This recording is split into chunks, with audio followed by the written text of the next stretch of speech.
In the White House, President Eisenhower signs the proclamation that makes Alaska's entry into the Union official, nearly 92 years after Lincoln's Secretary of State bought the territory from the Russian Tsar for $7 million. The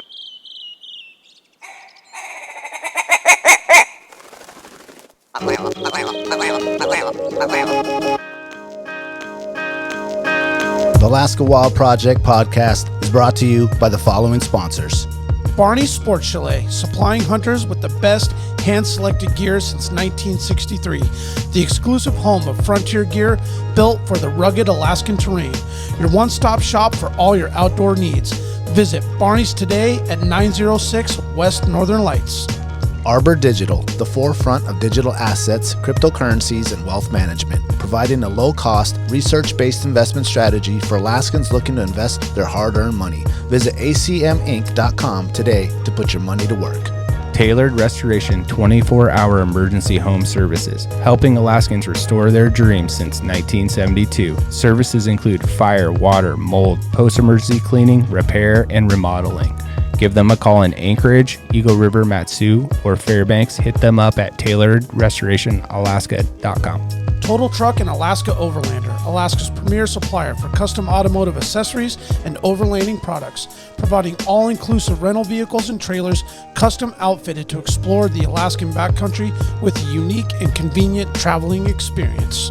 Serrano's Mexican Grill, 2 locations, one on Tudor, one on Northern Lights. The Northern Lights location has their new tequila bar. Check it out. Also see their daily specials at serranosmexicangrill.com. TheTreehouseAK.com, located at 341 Boniface Parkway, Alaska's own and grown cannabis and CBD store. Ask the bud tender what the strain of the day is to get your 10% off. The Treehouse, where the culture lives. The Connoisseur Lounge, Alaska's premier locally owned and operated cannabis retailer, located in the heart of Palmer, Alaska. Their cultivated products include Snowcat Romance, Aurora Haze, Super Glue, and much more. Find them at theconnoisseurlounge.net. AKO Farms, located in Sitka, Alaska, built from the ground up with concentrates as their single motivation, with exclusive products such as their sugar wax, full spectrum diamond sauce carts, and more. Ask your local bud tender about AKO. Marijuana has intoxicating effects and may be habit-forming and addictive. Marijuana impairs concentration, coordination, and judgment. Do not operate a vehicle or machinery under the influence. There are health risks associated with consumption of marijuana for the use of only by adults 21 and over. Keep out of the reach of children, and marijuana should not be used by women who are pregnant or breastfeeding. The Bait Shack, located on Ship Creek upstream of the bridge. Can't miss the bright red shack. They're the go-to fishing gear rental and guide service on Ship Creek. Tight lines and fish on. Come hook into the action with them. Hit them up at thebaitshackak.com. Anchortown Dogs, located on 4th Avenue across from the old 4th Avenue Theater. Look for the blue and gold umbrella. From reindeer dogs to bomb euros, they've got you covered. Anchortown Dogs, your local gourmet hot dog and sausage cart. Crude Magazine, Alaska-based media outlet using the last frontier as a springboard to discover larger truths about the cultures of our great state. Read more at crudemag.com. Lawn Pro AK, Alaska's year-round professional property maintenance team. Services include snow and ice management, weekly lawn care, and more. Get your free estimate today at lawnproak.com. Double Shovel Cider Company, located off of Arctic and 58th. Handcrafted Alaskan-made colonial ciders. They also have a tap room downtown on the corner of 5th and E. Stop by today and taste an award-winning cider. Lady with a Plan, your own Alaska event planner. From scouting the perfect location to planning the tiniest details, specializing in event management and production for intimate social gatherings. Find Lady with a Plan on Instagram.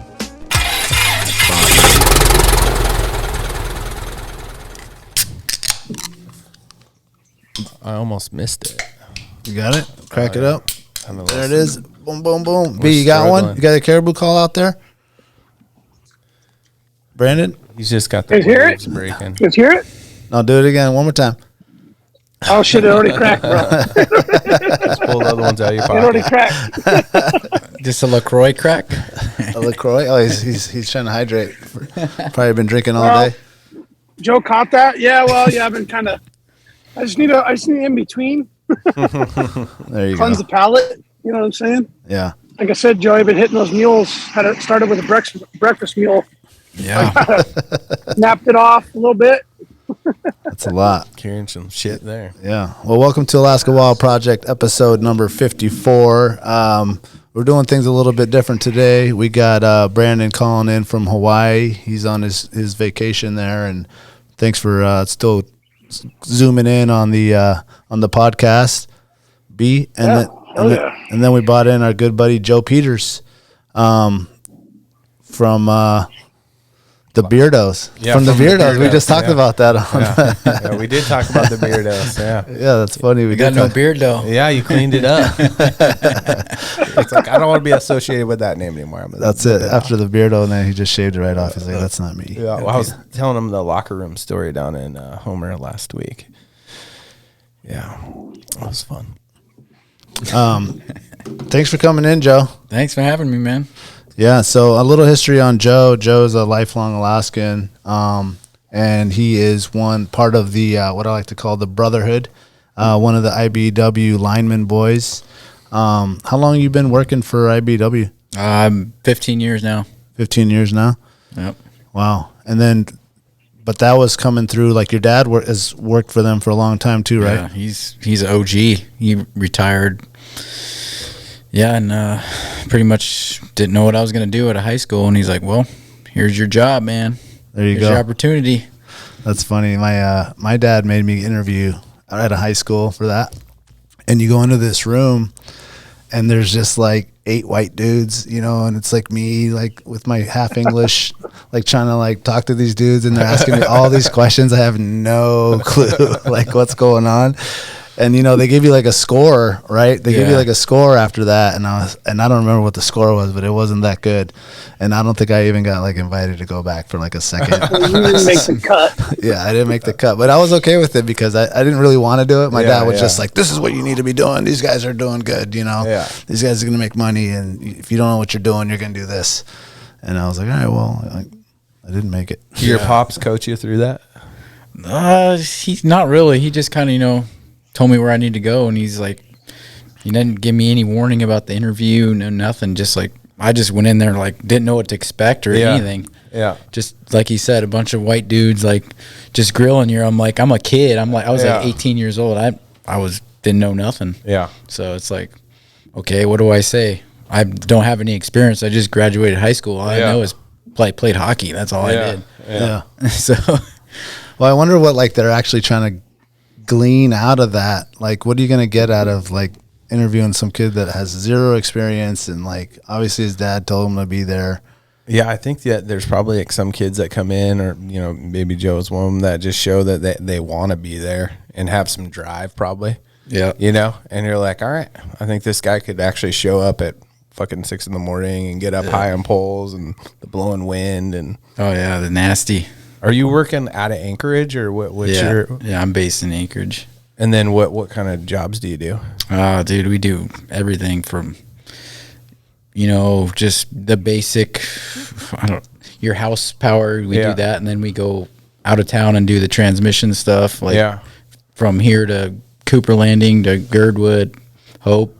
Then we even fly over to Beluga and Tyonek and stuff. Oh, yeah. So we cover a lot of area. Lines, yeah. So do they break you guys up in like quadrants or something like that? Yeah, we have areas. Okay. So there's like a north and a south, and then there's like an in-town crew. Okay. But most of the crews just mix up and split the work in town. Yeah. But how far north does it go before? Is there like a valley?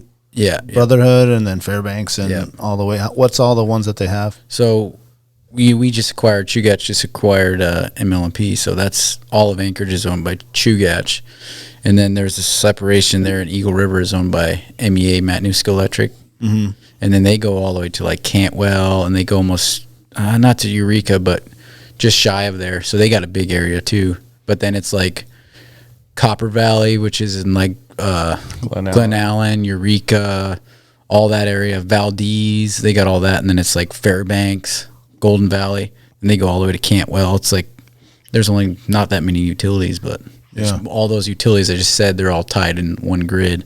Got it. So it's just each individual company maintains their transmission lines that tie everything together. Yeah. And then is our grid attached to the grid in Canada and go down the Pacific coast? No. So we're isolated from. We're isolated. That's pretty cool. Yep. So we go to Homer And Joey, too. Right. Yep. was there? I wanted to ask, was there any motivation with the big bros, kind of being ahead of you there? Did they have any impact on your decision and your drive motivation for a future or not? No, they were doing their own thing. So Were they quite in it yet? they were. No, I was already a journeyman by the time they even thought about getting in. Oh, really? Oh, okay. Is that how that worked? Yeah. I thought them boys were in it before No, I you was. had gotten in. I had finished my Right. apprenticeship and I was already a journeyman by the time they even got in. Is that 4 years? Oh, Yeah. okay. So All right. With some all right. schooling mixed in. So I had both my older brothers as apprentices. Get you back, fuckers. Yeah, go pick that up, boy. Yeah, man. You have a good story about that? Oh man, me and Scotty, dude, I got him good a couple times. We were in Valdez and we had a pretty long night. The next morning we were flying some stuff. I was at a contractor then, so the contractors go wherever whoever needs to bid jobs. But yeah, we were working in Valdez and long night, short of that. But he was a little hungover and we were flying some stuff with a helicopter and it was like some steep. We're on the side of the mountain there in Valdez and it's gnarly. And I was, well, Scott, you're the apprentice, so get going. We're gonna sit in the truck. And he was so mad. He's like, all right, that's all. He just put his head. We had ropes to get up the mountain, dude. It was brutal, man. I don't know if he threw up a couple times or not, but That's funny. I'll never forget that one. That's awesome. Man, ropes. So they teach you guys like pretty much like mountaineering. Oh yeah, not really like rappelling or nothing, but all the knots and everything. Most linemen are really good at rigging and tying knots, and because we use the ropes a lot for everything. Yeah, to even like for the climbing the poles and stuff like that. Yeah, well, we got these new, so they're called cinch locks. They're like zero, so you can't fall. So they cinch the pole when you fall. But when I started, it was just a little lanyard around the pole, and now it's like it cinches the pole if you ever do fall down. Oh, okay. So it's like there's a whole. I could talk for an hour about this stuff, but It's like Safety. it chokes it. yeah. Yeah. Yep, it chokes it so you don't fall more than like 3 or 4 feet or Right. whatever, so you don't get hurt. Because Yeah. there's a lot of guys falling and stuff, so it just had to go safety orientated. So. Yeah. I bet your dad has seen a lot of changes in Yeah, safety yeah. in general. Or they probably weren't even wearing helmets when he started. Yeah, probably not. No. Yeah, even I was like brought up, and it was like the way you learn is you fall down off the pole and you hit the dirt, and that's how you learned how to climb. It's like, yeah, getting splinters and all that shit. Yeah, I bet you can't be scared of heights, huh? No, there's times you're up there, man, and it's like some shit's sketchy, and you got to get it done. Yeah. So, Are you guys working on the or even at that point on that new cut that they're doing for the road to cut out of Cooper Landing? there's not that much work for us on that one. So, but they have been working on that. I mean, little stuff they have to move here and there, but Yeah. for the most part, not actually. Personally, there were some contractors doing some upgrade work there, but that wasn't for the road. Yeah. But What kind of I know that you guys do a lot of like you're in the woods, you're in the mountains, you're pretty much out like deep because those lines run in crazy places. Like even when you're just driving up, past Turnagain, is that where I'm thinking of, and you see the line on the other side of the road there. Like you guys got to be back in there in bear country and all that stuff. Is there? Is there like training that comes along with that? Like how intense is it? Or Chugach is better than most companies for like training on that kind of stuff, but contractors they just say go get it done. But we're out there more because we go there on trouble. So when it's out, we're the ones that go patrol and find what's wrong with it because it could be anything. We're out there in the worst conditions and it's raining, snowing. But bears are usually the least of our worries, but they are out there. Yeah. But yeah, we do like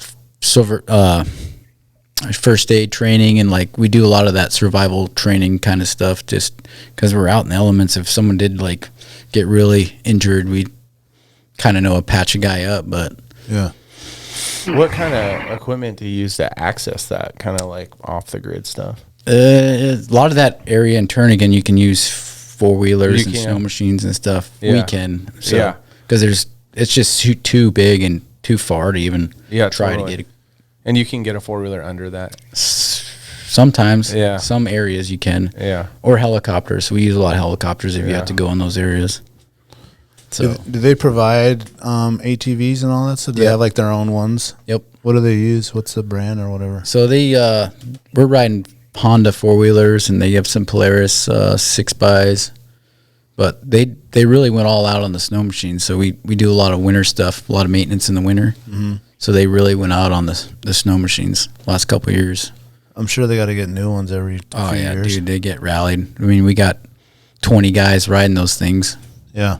What's the hot boy they're using? I'm sure it's got to be something that can pull its sled and all that. Oh, we got them new 850s Extremes. Ski-Doos. Nice. Yeah. We're riding badass. Some 900 turbos. There's some new shit. Yeah. I don't know. I don't think these guys have heard about. I don't know if you even want to talk about your accident that you had. Joe got electrocuted. Where I would think, what's the percentage of people that probably would have died? You know, and you kind of got lucky there. Yeah, I got pretty lucky. There's a lot of people do die from stuff worse, a lot less worse than that. So, walk us through what happened there. Conditions were probably on my side. Just I was in a backyard complacent. I just got back I was working in California, and I just flew home for, I think it was Sammy's birthday or something. I came home and I just got back, and I was like I was just like not going out of the motions, just kind of just doing my thing. Like, I've been in the trade for a while, so I was pretty comfortable what I was doing, but just that day it was a little off, and I just brushed some energized stuff, and it just put me out. And it was just, luckily I was able to get off of it and I didn't die. I just got like a little entrance and exit wound. Yeah. But it was like 16,000 volts. So holy shit. Yeah. Oh shit. And what were you doing? Just daily work. I was working for a contractor down there. Yeah. It happens all the time though. You just don't hear about it. Yeah. It's pretty common.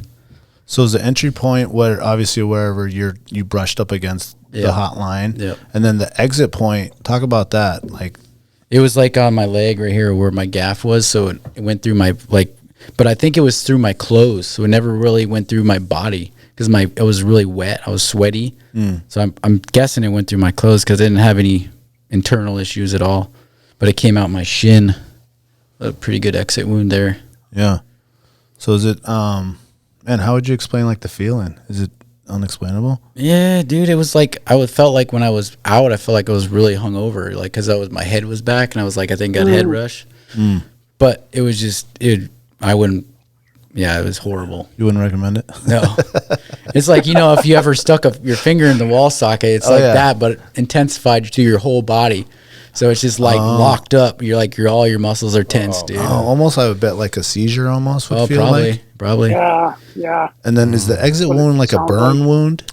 Yeah, I mean, I can show you what it is. It's not much anymore, but it's just like a little. That's all it is. Oh, okay. That's all there is. I mean, you can't even see where it went in my. Can't even remember what arm it is. Yeah. And I remember you telling me that. I mean, you got lucky that it went out of there, whereas sometimes it could cross through a lung or your heart or something, Could burn your liver and your blood. They really. I was in a burn unit for a couple of days just so they can monitor all that stuff. But yeah, I got real lucky. Yeah, that's scary, man. Yeah, it's scary. The main fear is like damage to the brain and heart, right? Like from those shocks. Yeah, for where I mean, it probably goes any path, but mostly it's across your heart and your vascular system, like your liver and all that stuff. So that kind of stuff. I think Brandon got it direct on the shoulders. Yeah. On the vision. Lightning bolt. It does look bad on the video. It's not that bad, but I mean, I am pretty red. It's a sunset. It's a sunset in front of me, making me look red right now. Oh, okay, gotcha. yeah. For people that can't, sun just went down. people that can't see us, we got Brandon on the Zoom on the TV in Hawaii, and he's looking mighty lobster. Red lobster. Red We all lobster. got real hungry when we saw him. Just dip you in some butter. Today I Get the butter. was laying out there. I asked Rena if she smelled bacon cooking. You got to get that SPF 100, dude. You know what, man? I have never had to do anything more than like 35. And then I started doing 50 because I got burnt last time I was out here. And everybody that didn't get burnt put 100 on the first day. So, yeah, I fucked up. I was like, 100 was the I was like, I don't need that shit, man. Give me 50 and some Maui, babe. I'm ready to go. Yeah, right. You got to use that Red kid Lobster block, mode. man. The kids, Oh yeah. Just the one on the stick or just yeah, Put you it on got to my use it cheeks. all, man. Actually, our buddy it's been Kyle hot has too, some though. good stuff. Our buddy Kyle, man, shout out to Kyle, The ghost. the ghost, Big dude. Kyle. The Admiral Senior to the White Shadow. Yeah, White Shadow. He we went on the Golcana trip, and he had this like old SPF cream that he busted out, and it was like that year was like so hot. It was just like crazy. every day, just like 80 degrees out. So it's just so hot, so you can't wear any clothes. And all he had was this old cream that wouldn't like blend into his skin. And he's already a redhead, right? And he wears this The white. life- the He lifeguard? wears he wears a white like a Sun shirt. like a sun shirt that's really tight and white. And then he had the white like all over his hands and all over his face. And it just wouldn't come off. So it was just like he was just the White Shadow for like Just the these whole week. soulless eyes looking at you. Just a black. ghost, huh? Just the shark eyes. Soulless eyes. Oh yeah. Yeah, it kind of makes you gotta feel bad about it. Was that the year that you guys had the big battle rap? Oh yeah, The probably. head, with the headwind. Yeah. Oh, yeah. He did good. I thought he won that year. Yeah. Yeah, he's He actually a did. pretty good rapper. Yeah. We Yes. all were like, Oh, what? the ghost showed up. Oh yeah, he went full out against Daniel. Daniel didn't know what was going on. Yeah, that was a solo show, and He just didn't came bring the in. rhymes. You just brought the air burrito that day. Yeah, it was a fun day. Was that a real fun day. about 3 a.m. or what? Oh, probably. Yeah, absolutely. Yeah. Yeah, I think that was the same trip that you decided you wanted to do jiu-jitsu too. You were like full UFC that day. Oh, it went from battle rapper to UFC. Yeah. You're like, I got some holds for everybody here. I think we lost Brandon. Oh, there he is back. Mm. Lost you there for a second, bud. Yeah, just disconnect. What I missed? Not much, just laughing. So Joey, so are the brothers now journeyman too? Yeah. So Steven was the last one. He just topped out probably 2 years ago now. Yeah. So he's still working the contractors, but me and old Scotty are at Chugach now. We're both over there. Oh, okay. So we're like full time there. So Are you guys on the same crew, or are you guys on separate crews? we're actually on the same crew now. Nice. Oh, that's cool. So we're on the north side. So we travel to Beluga. There's some transmission lines over there. So we mostly do that kind of stuff. So You like fly the 180 over there and land in Beluga, or we use a helicopter mostly. okay, But this winter we did some with that wind. All that wind was Yeah, crazy. yeah. We did a lot of we had to do a lot of work out there on the Sioux. Some Yeah. towers go down, and we were out there for 2 or 3 weeks with the helicopter flying new towers and old towers out and putting wire back up. So, and it's all like heavy stuff. Oh, so yeah. we had to get cranes and big excavators and cats out there, and it was just conditions were just right for Yeah. what we had to do.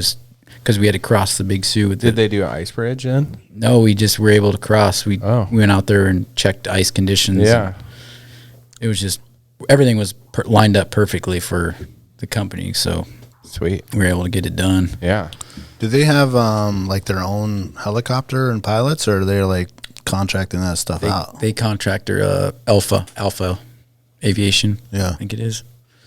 But that dude's cool. He's a good pilot. The owner is. We got some other couple guys. I can't remember the name off the top of my head, but they did pretty good for us. They just fly everything we need, so we don't have to haul it out there with snow machines and stuff. Oh, okay. You just kind of give them a drop-off spot. Yeah, they just long line, hook it up there, long line, throw it in a bag, and just whatever you want, and bring it out to us. Yeah. Oh, that's cool. But we got a pretty badass new Snowcat, Tucker Snowcat, so we can haul all of us or like 4 guys out there in that thing and put a little bit of gear in the back. And do you get to drive that? Yeah. Hell yeah, dude, it's pretty sick. That sounds awesome. Yeah, the thing's Yeah, it does. it's brand new. It's pretty nice. Is it Pretty cool perks to the gig, man. Yeah. The most senior guy gets to drive it? No, it just take turns. Just take turns? Yeah, whoever. Some good music in there. Oh yeah, it doesn't have a CD player, but we got hooked up. Yeah, you got the Bluetooth kind of. Oh, we got the mod. Bluetooth. Yeah. Nice. Just minus the beers. Yeah, I was watching the groomers drive around last weekend. I was like, damn, I want to go drive a groomer real bad. Dude, it's got that Cummins motor, just purrs, and it's a nice rig. Yeah. No, I don't know how much they paid for that thing, but it's smooth. Yeah, we all paid for it, so. Yeah. Yeah. Yeah, you're welcome, guys. It was worth it. It was worth it. It was worth it. You got your power back, man. Oh yeah, we got the grid back on. Yeah, you got to have that. That's right. Whatever makes it easy for sure. What's another, you got any good, crazy stories on something when something happened out there or someone got stranded or, I mean, you said it, man. You guys go out on like the worst when everything, like the power's out and everyone's home, everyone's hunkering in, and these guys are getting the call up. Yeah. Like, all right, I guess we got to get out there and fix it. Yeah, it's all blended together. I couldn't tell you. I'd have to think for a while to give you like a specific one. Yeah, but yeah, you said it right there. We're out there in the worst, man. This year has been really crazy for just rain and lots of wind. Like the valleys was like had that huge windstorm, and it was a week. Those guys were out. A lot of those people were out for a week. I spent a couple days out there, and it was. Oh, they'll borrow you over? Yeah, we haven't in the past since I've worked there, but it was just so many people out. They just were getting whoever they could. People were coming from Fairbanks and all over the place to help those guys. Yeah.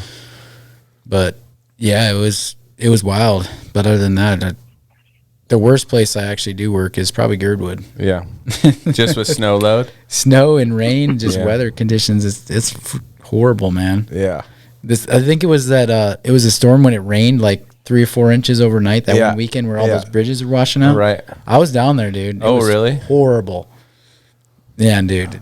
And you're not like just sitting in the truck. No, dude. No. The only time I'm going to the truck is change my rain gear because I'm soaked.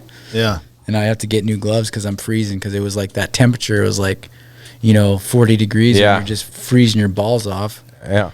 And I'm up on a pole, and I got one pair of gloves on, and I'm trying to put stuff back on, and just like, I got to get down, dude, or I'm going to get locked up here. Yeah. Hands are going to freeze off.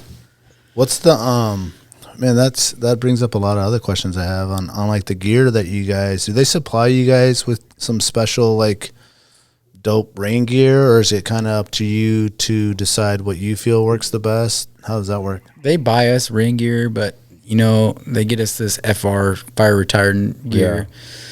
So it's not the best. It's like Gore-Tex and that shit just soaks through. But lately they got us some rubber shit. And that's about the only thing that actually works. The rubber? The old Helly so like Hansen. Helly Hansen. Yeah. But dude, that storm in Girdwood, I had rubber on, full rubber. Just full rubbered out and just soaked, dude. I don't know how you get so wet. Just didn't matter. Yeah. Didn't matter. Whatever you had on, you're getting wet. I mean, sweat, and then you get cold. It just goes on any orifice, dude. Your sleeve, your neck. Run down it. Oh, dude. Yeah. Wherever I can get in. I'm surprised there hasn't been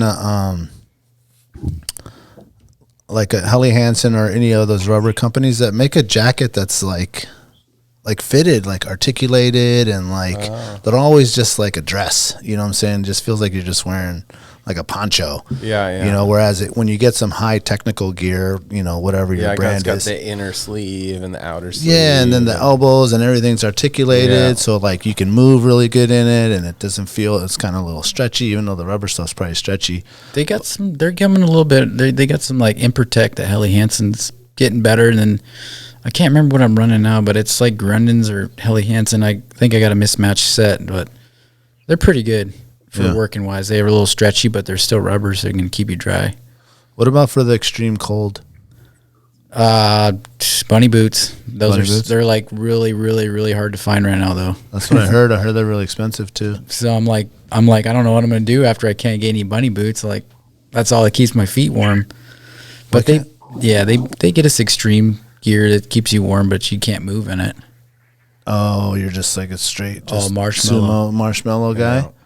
Yeah, and then dude, my hands and feet. I've been frostbitten so many times that I like skating at East 20th when I was a kid. Dude, I get so cold in my hands and my feet, so it's like a struggle for me. Oh, your mom used to drop you off all day like mine? Oh, yeah.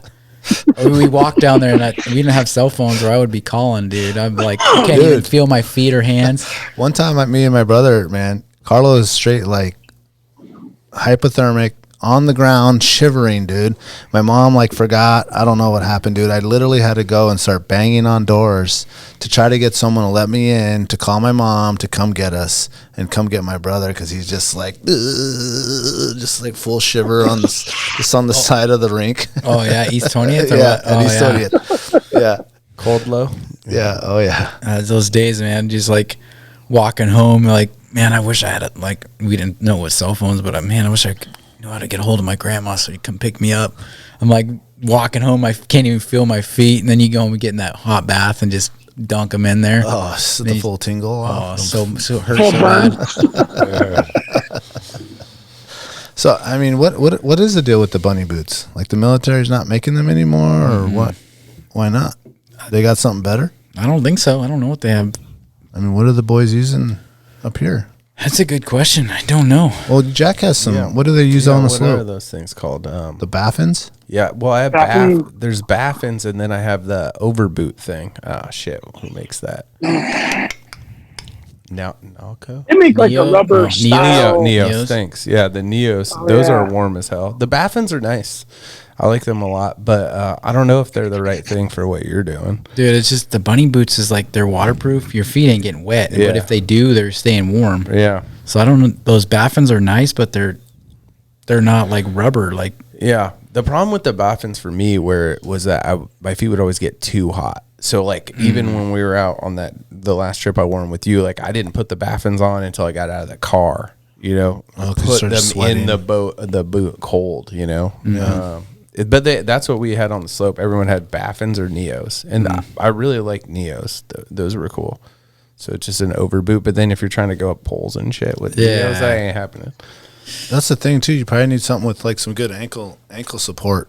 Yeah, the bunny boots aren't the best, but they keep your feet warm for climbing wise. How many pairs of socks do you do, and how thick in the bunny boots? So I started using those Bombas. You've seen those? They're like a slipper, but they go inside your boot. Okay. So it wicks the moisture off your, and then you can just wear regular socks. Okay. But I guys go back and forth. I'll wear lots of smart wool, or I'll wear a liner, those real thin ones, and I'll put a thick one on top. Yeah. I've mixed it up over the years. Yeah. Growing up snow machining and stuff, and with those things, I always had to go with the ultra thin pair of socks in them, or my feet would sweat and then they'd get cold. That's what's good about those Neos, because they sweat and that soaks it up. Yeah. The Bombas. Yeah, okay. I think the fishermen's use those a lot. Bombas? Yeah. I never heard of that. How do you spell that? I think they Bama. Bama? Okay, not like bomb, like tick, tick, boom, bomb. But Bama, like Bama? Bama. Bama? They're little blue slipper looking deals. Yeah. We haven't seen those. Sounds cool. It's kind of like a neoprene sock kind of thing? No, I think it's, I don't know if it's cotton, but it's synthetic, some sort of synthetic material. Yeah. It wicks away. Yeah, it wicks away the moisture. It keeps your feet warm. Now, what about summertime, man? You guys are deep in the woods, man. I bet the mosquitoes get horrendous. Oh, dude, I've been on some jobs, working out of state or out of town, like Valdez and that area, up north. Latina? Dude. Yeah, I've worked in Chitna a summer. Dude, the worst bugs. And then you're sweaty and wet, and they just get in your face, dude. Oh, that's the worst. Or flies, too. Yeah, got it all. Mosquitoes, no-see-ums, white socks. Oof. Excuse me, this Sounds like a good day. No a real good day out there. And then trying to Your work misery. with the mesh, the head sock. Oh, with the headset or the head mesh thing and the helmet, probably. Yeah, you gotta can't have see nothing. It's horrible. Well, maybe that's why you grew out the beard. Oh, to block them from the Yeah. face. Maybe. That's funny. Let's take a Got second the real quick. And, thermocells are oh yeah, the thermocells. You guys don't those? Oh yeah, we Yeah. got those. yeah. we got just it all. clipped everywhere. all The hanging off. thermocell Yeah. necklace. Yeah, I don't know if they work good enough for like those little ones, but they do help a little bit. yeah. They help pretty good, I think. It depends. I mean, now they're getting good, and you can like charge them and Yeah. USB. the USB. Yeah, the USB from Costco. charge and all that. Yeah. I seen like a meme or something on someone had one, and it was like the size of a pizza box. The thing. Yeah. Yeah. Yeah. Because the little fabric is like this big or whatever. Yeah. And he had just huge mosquito problems, so he like made a whole bunch of them into Yeah. just one like huge like pizza size one. Hell yeah, dude. Wear it around your leg. Yeah. Let's give a quick shout out to some of the sponsors here real quick. Barney Sports Chalet, supplying hunters with the best hand-selected gear since 1963. Barney specializes in supplying hunters with the absolute best Alaskan-proven gear on the market for some of nature's most rugged and demanding terrain. Whether you're headed to the remote volcanic islands of the Alaska Peninsula in search of a brown bear, or the shale-infested glacial valleys of the Brooks Range for Dall sheep, it is critical you choose the right gear for your dream hunt. Don't miss Barney's exclusive brand, Frontier Gear of Alaska, tested from the high mountains of Tajikistan to the extreme conditions of Alaska. These products were designed for high performance and durability. Frontier Gear was derived from decades of experience hunting big game in Alaska. Paired with other top brands, it provides you the absolute best gear selection anywhere in the world. Stop in at Barney Sports Chalet in Anchorage on Northern Lights, or check out their custom website and reference tool at barneysports.com. Arbor Digital, based in Anchorage, Alaska, is your go-to wealth management company. Arbor Digital is at the forefront of digital assets and cryptocurrencies. If you've been looking to invest your hard-earned money or just want to learn more about crypto, blockchain technology, or digital investments, give their website, acminc.com, a visit. What's great about Arbor is they provide a low-cost, transparent, research-based investment strategy for digital assets and traditional investments as well. acminc.com is your first step in putting your money to work.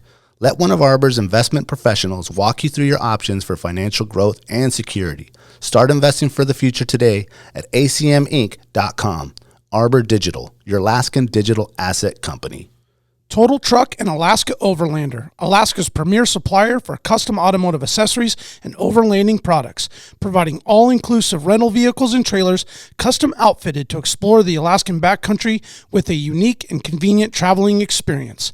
At Total Truck, you can find brands such as ARE, RSI Smart Caps, Goose Gear, iCamper, Front Runner, Rigid Lights, Rhino Linings bed liners, and everything you need to outfit your truck or SUV. Alaska Overlander provides 4x4 vehicles and expedition trailers, custom modified for Alaskan adventures and outfitted with rooftop tents, fridges, and all the camping and cooking gear you need to start exploring. Visit them at alaskaoverlander.com.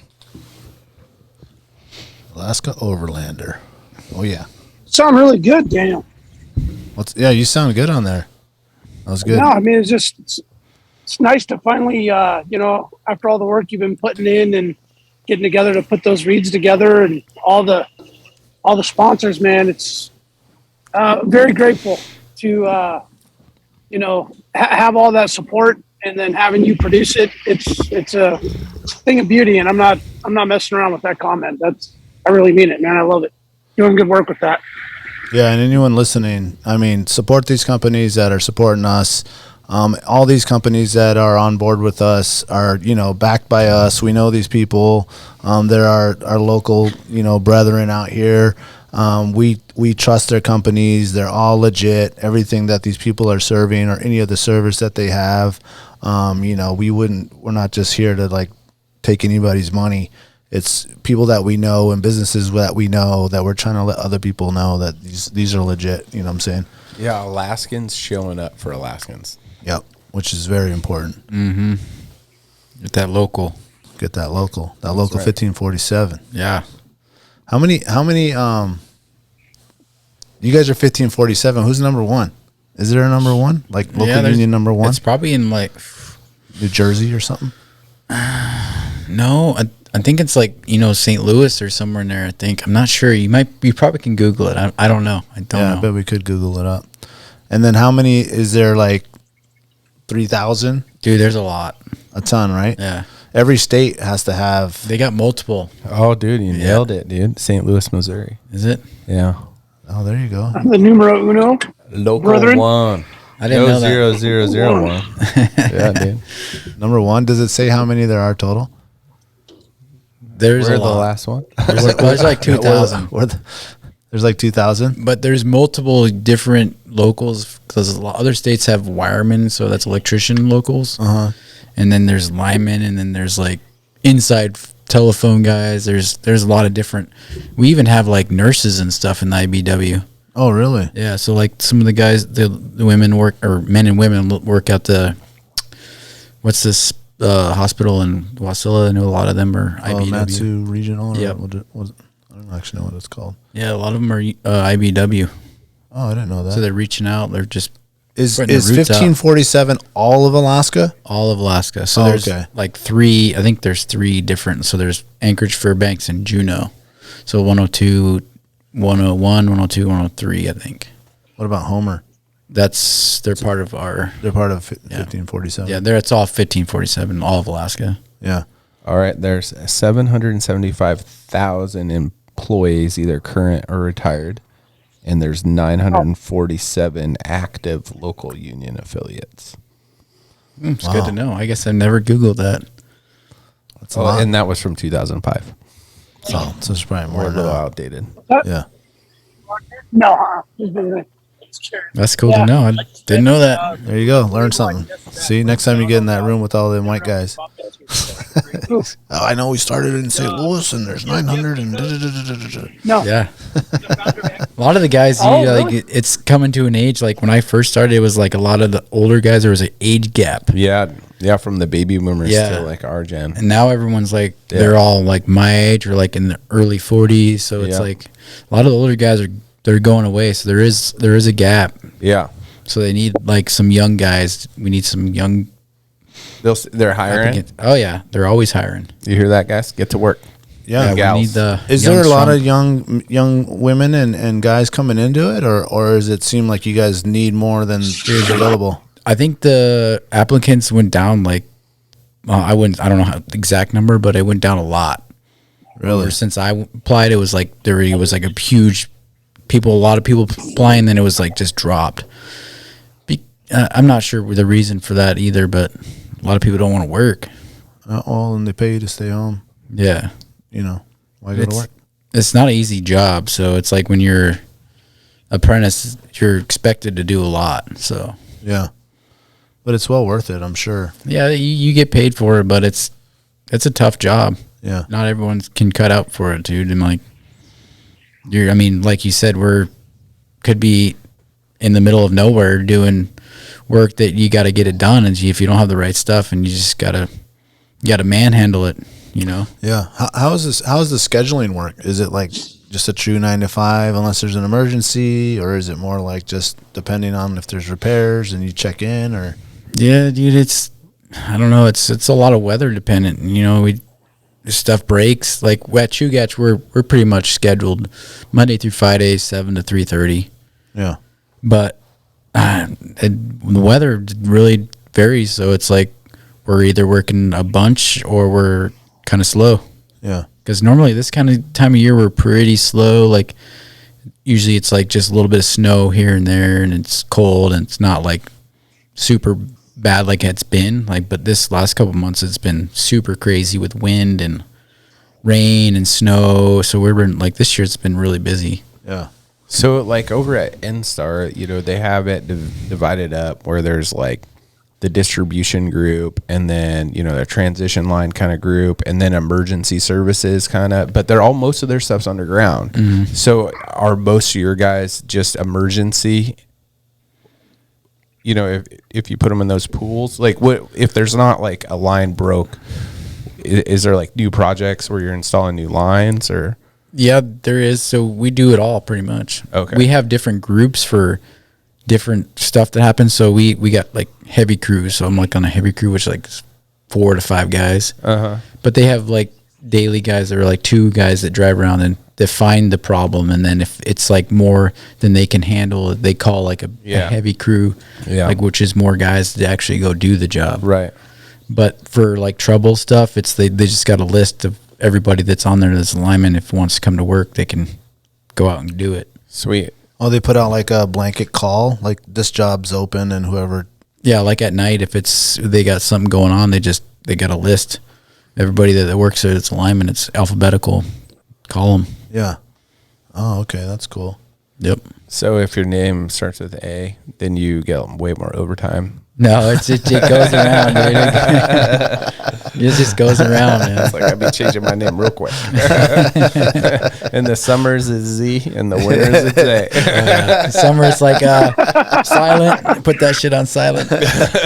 Well, that's cool because you can either accept a job depending if you're out hunting or fishing or whatever. You can say yay or nay, and they just go on down the line, right? Yeah, August and September for me is a lot of decline. Or I got no service, so it doesn't matter anyway. So I was a few years ago. I was sitting down there in Whittier, and on 4th of July, someone knocked down one of the lines, and it was over the road, like where you go down to the campsite. Oh yeah. But a bunch of people, their boats there, and they're all trapped in there. And then, you know, it's 4th of July, like really? the morning. And then they called Chugach and someone's coming down to fix it. So how's that work? Like, it's a holiday. Is there like a holiday call list, like mandatory you show up to work, or they just call it down the list until someone's willing? They just roll the list until someone takes it. Yeah. And normally I'm not that guy because I'm gone. Yeah. Well, there's got to be people that are not, I don't know, don't celebrate certain holidays or, you know, the independence. They're like, damn, I want to be a socialist. There's some guys that they hang out and wait for the calls, but I'm not one of them. Yeah. What's it, double time on the holiday? Yeah, it's double. But, you know, if there's guys around that usually come in, but yeah, sometimes like those big holidays, it is pretty tough to get people to come in. It would be hard to get me out. Christmas and New Year's is pretty tough too. Oh, I bet. Oh, and this year it was New Year's, right, with the windstorm? Yep. Yeah. I think that was that when we was in Girdwood. I think it was was it New Year's? I don't remember. The windstorm out in the valley. Oh yeah, was like right after Christmas, right leading up to New Year's. Mm-hmm. Oh yeah, it was. Yeah, it all blends together, man. I just forget. Just been through so many storms and bad weather. It's just all one. That Girdwood thing happened in late September, I think. Yeah, that was pretty brutal. It was like feet of water, feet of rain, like between Girdwood and Whittier. I couldn't believe that, man. Yeah, we had to run down and I got the bilge pump on the boat, but we still had to go down there and bail it. Yeah. When that bridge collapsed to the AWW facility in Girdwood, it was wild. Really? To see the water cresting the banks that much, I was like, wow. Because, you know, I've been down there a lot, and I'm like, there's usually just barely any water going under that bridge. Yeah. And then it's like water level or road level. I was like, wow, that's a lot of water. They have you guys go out with sprays for bears or 44s or both? Yeah, or we have both. We have we can use bear spray, or they have a firearm policy that we do training every year normally to carry a firearm if we want. Okay, and just carry your own, whatever you're comfortable with, or they have like issued ones? No, you carry your own firearm that you train with. Got it. Dude, I pretty much carry bear spray, man. Yeah. Well, we had that issue, remember, this past at Trail River. Yeah. When we were all camping, all our families, and that little young bear kept coming around, and it must have got sprayed 3-4 times, and it just would come back and come back and come back until the troopers had to come and take care of it, I guess. Did they take care of it? Yeah, I guess they did. Because he was like, my 3-year-old spotted him in the woods after we got done cooking dinner. I didn't even see him. He was like, dude, right there out of my camper. He was in the woods. Yeah. And we were outside. My little guy was just right there. And I was like, I had my pistol, but I mean, I wasn't right next to my shit. Yeah. And then I think he got kind of close, and I wasn't close enough but I did spray a little bit, but he was too far, but he just like he's been sprayed before. Yeah, he knew it was coming. Yep. Yeah, he knew. Yeah. It's scary when you have little kids out there. Yeah. Oh, 100%, man. He came brushing up by the tent that night, and I didn't have the spray. I just came out and just shot one by him, like, you did? scared him off. Yeah. Yeah, he was, like, just digging around in the fire pit, like, just fearless, man. Just fearless, you know. And literally he's, like, 10 feet away. Flare him. He's a dangerous one, like Flare a 3-year-old. Good idea. Yeah. Yeah, adolescent. Yeah. Yeah, and I remember we called the troopers, and they were like, well, you know, if you do what you can do, you know what I'm saying, defend your family and all that stuff. But they said they wouldn't be able to come out till like the next day because they were dealing with another problem bear in one of the other campgrounds. Yeah. Which, you know, that's part of the deal. Has any of the boys ever gotten into some crazy bear action? Not that I can think of off my top of my head. No. We come across them quite often, but you know, for the most part, they're boogieing. And you're loud as shit out there. Oh, we're loud. Yeah. We got chainsaws, 4-wheelers. I mean, whatever. I mean, usually we're using power equipment, whatever we're doing. For sure. So most part, they're not bothering us. Yeah, I remember being kind of off the grid, laying gas lines like in high school and college, and you know, digging. We had a big old ditch dug and dropping the lines in, and man, we bear spray and shit, you know. But it's heavy equipment. It's loud. Yeah, I didn't see any bears. No, they're not coming around there. They're all over, but they ain't bother nobody. For the most part. I want to get into your epic 2021 hunting year. And I think we've mentioned it before on the podcast, or I know I've talked about it.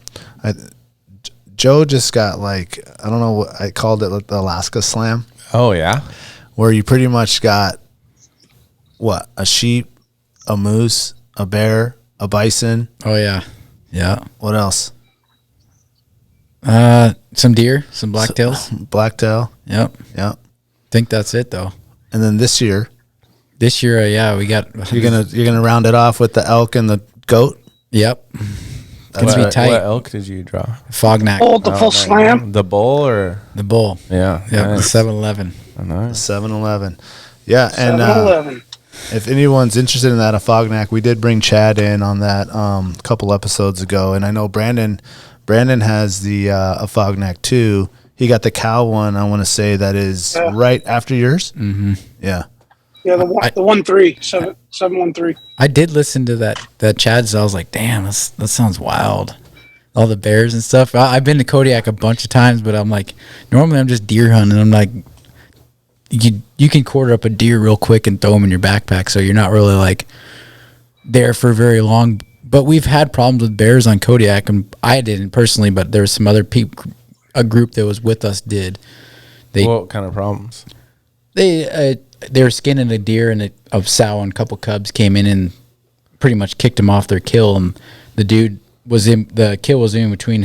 bear was in between his backpack and the kill. Oh, yeah. And he had to leave his Barney's bag.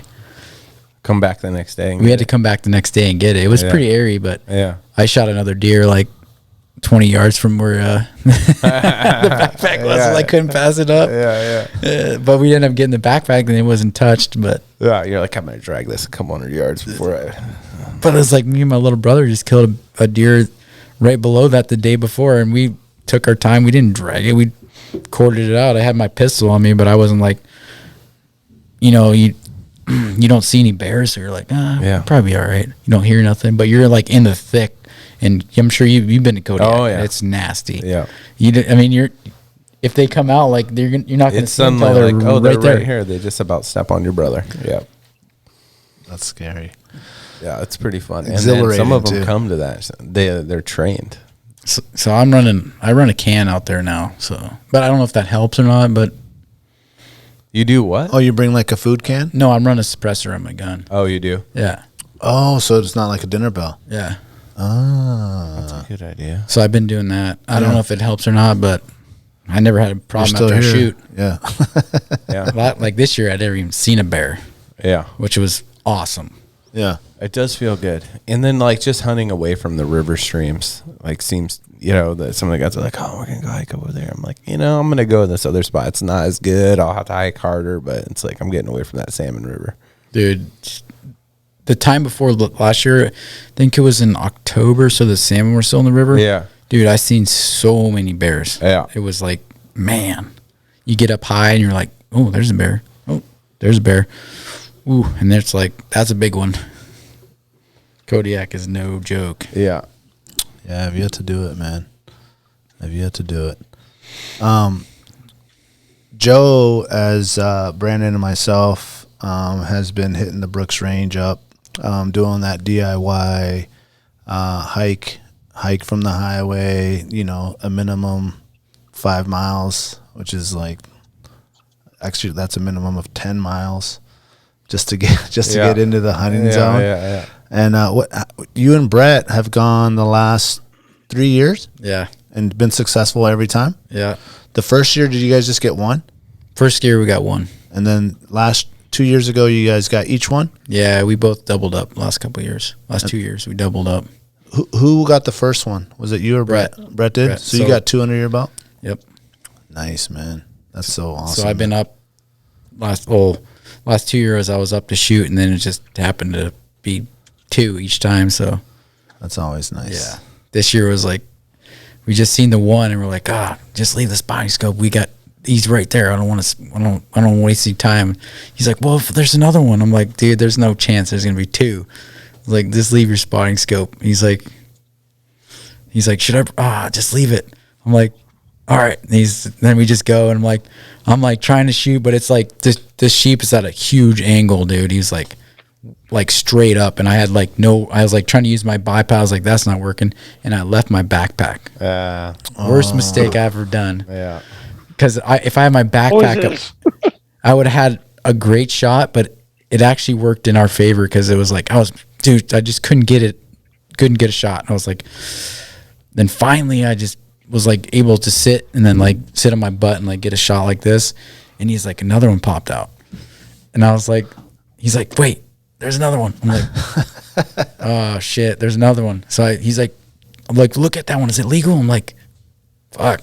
My rifle scope, that's all we had. I was like, damn, I told him to leave the spotter. I was like, damn it. And I'm like zooming in on my rifle scope, and it didn't take much. He's like, oh, that one's legal for sure. All right, that one's mine. We're going to switch. I was already locked on mine. I was like, I guess I'll take that one. You know how it is. It's like, fuck. You don't know what to shoot. That was the year before. I didn't know which one to shoot because I had opportunity on 2 of them.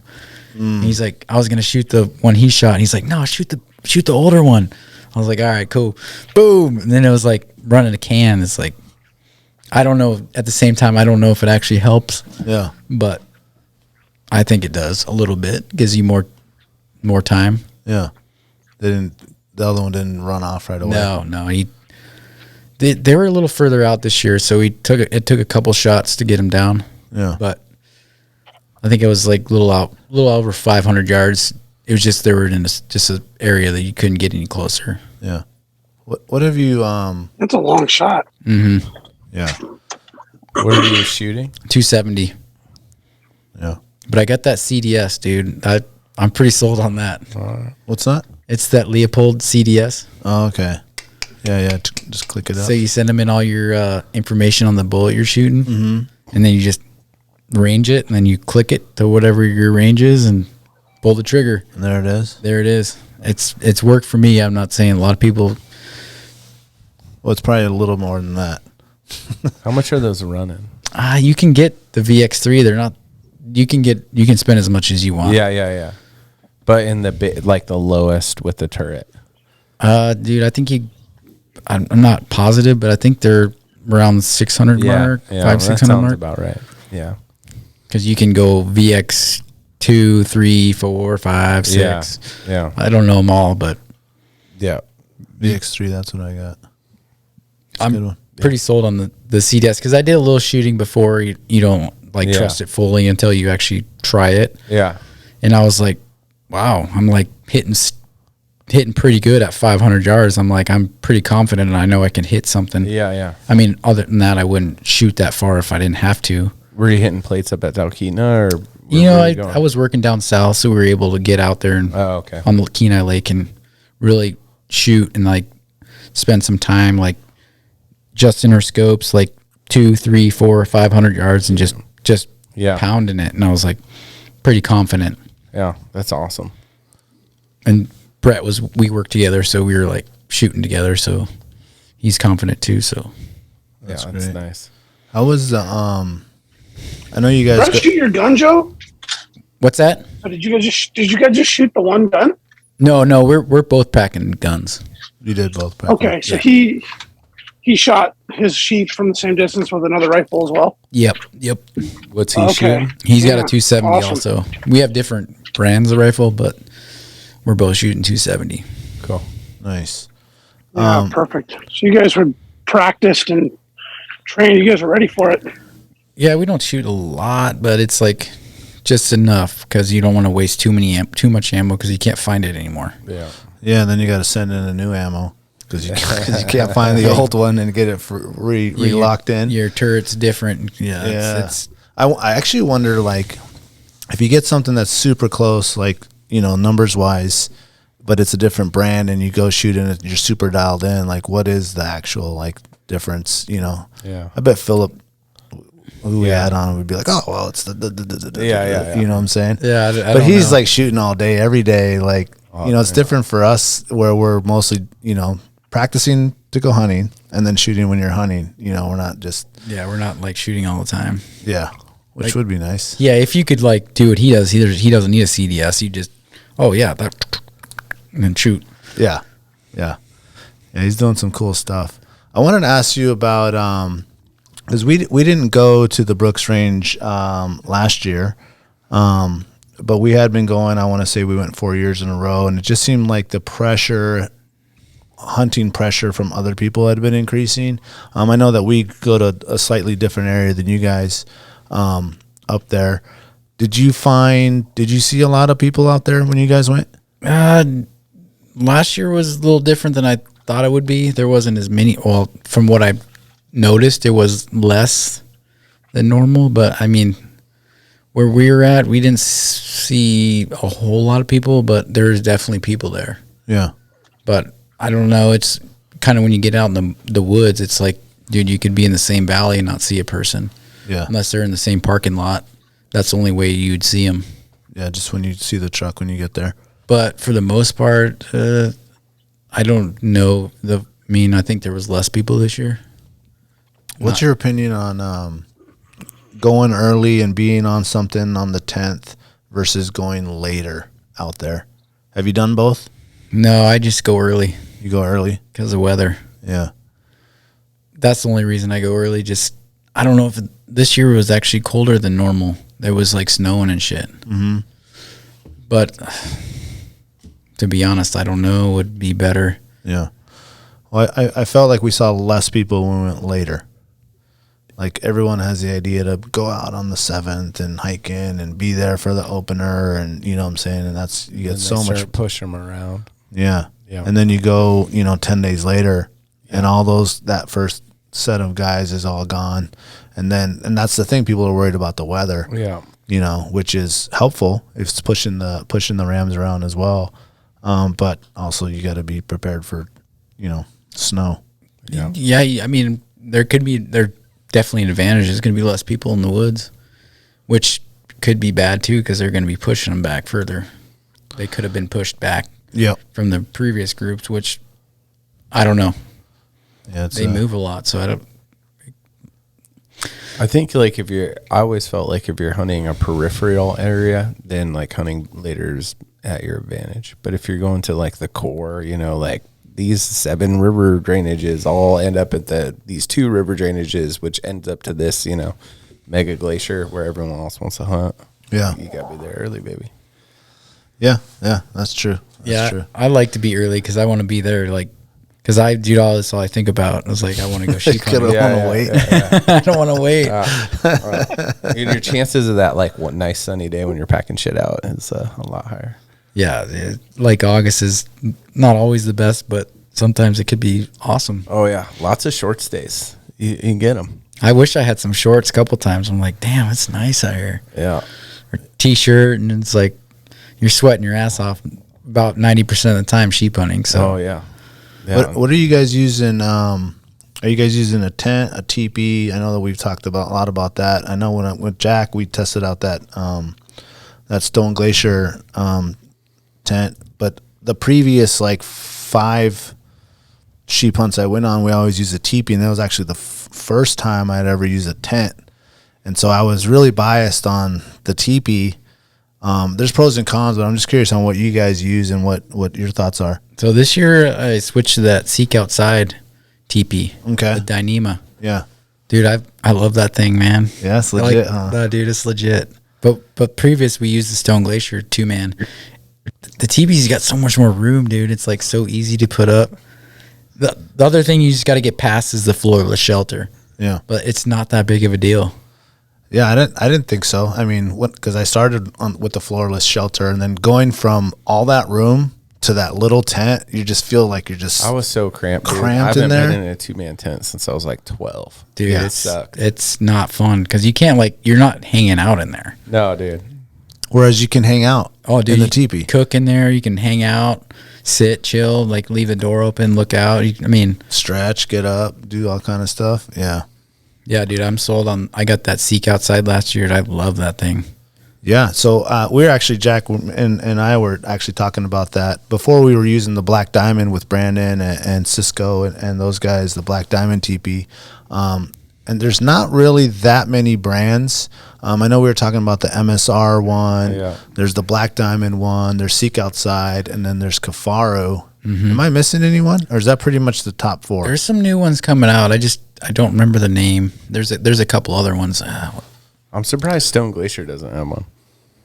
Yeah, I'm surprised they don't either. They should come with one. Yeah, I don't think they make a TP, but there's a couple. What is it? Hyperlite. They make a TP. Okay. But dude, I'm sold on that Dynema material.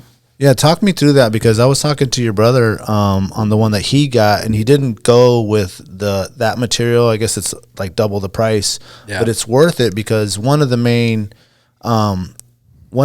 drawbacks is that condensation and that drip that you might get when you're in that teepee, because it's just the one single layer. It's not a double layer. So as you're in there breathing and you're cooking and you're building up steam and condensation, it's going to get on those walls and eventually come down the side. So you don't want to touch the side of the wall or put your sleeping bag up against the wall because it's going to get socks wet. Yeah, it's going to get dripping. Dripping But your you have a boot. lot of room in there, so you don't really need to touch the walls. But the first couple of times there's 3 of us in one of those teepees, so someone's actually up against the wall. Yeah. So what's the Dynema? Yeah, that's it. They're all about the same. I think they do get that condensation inside.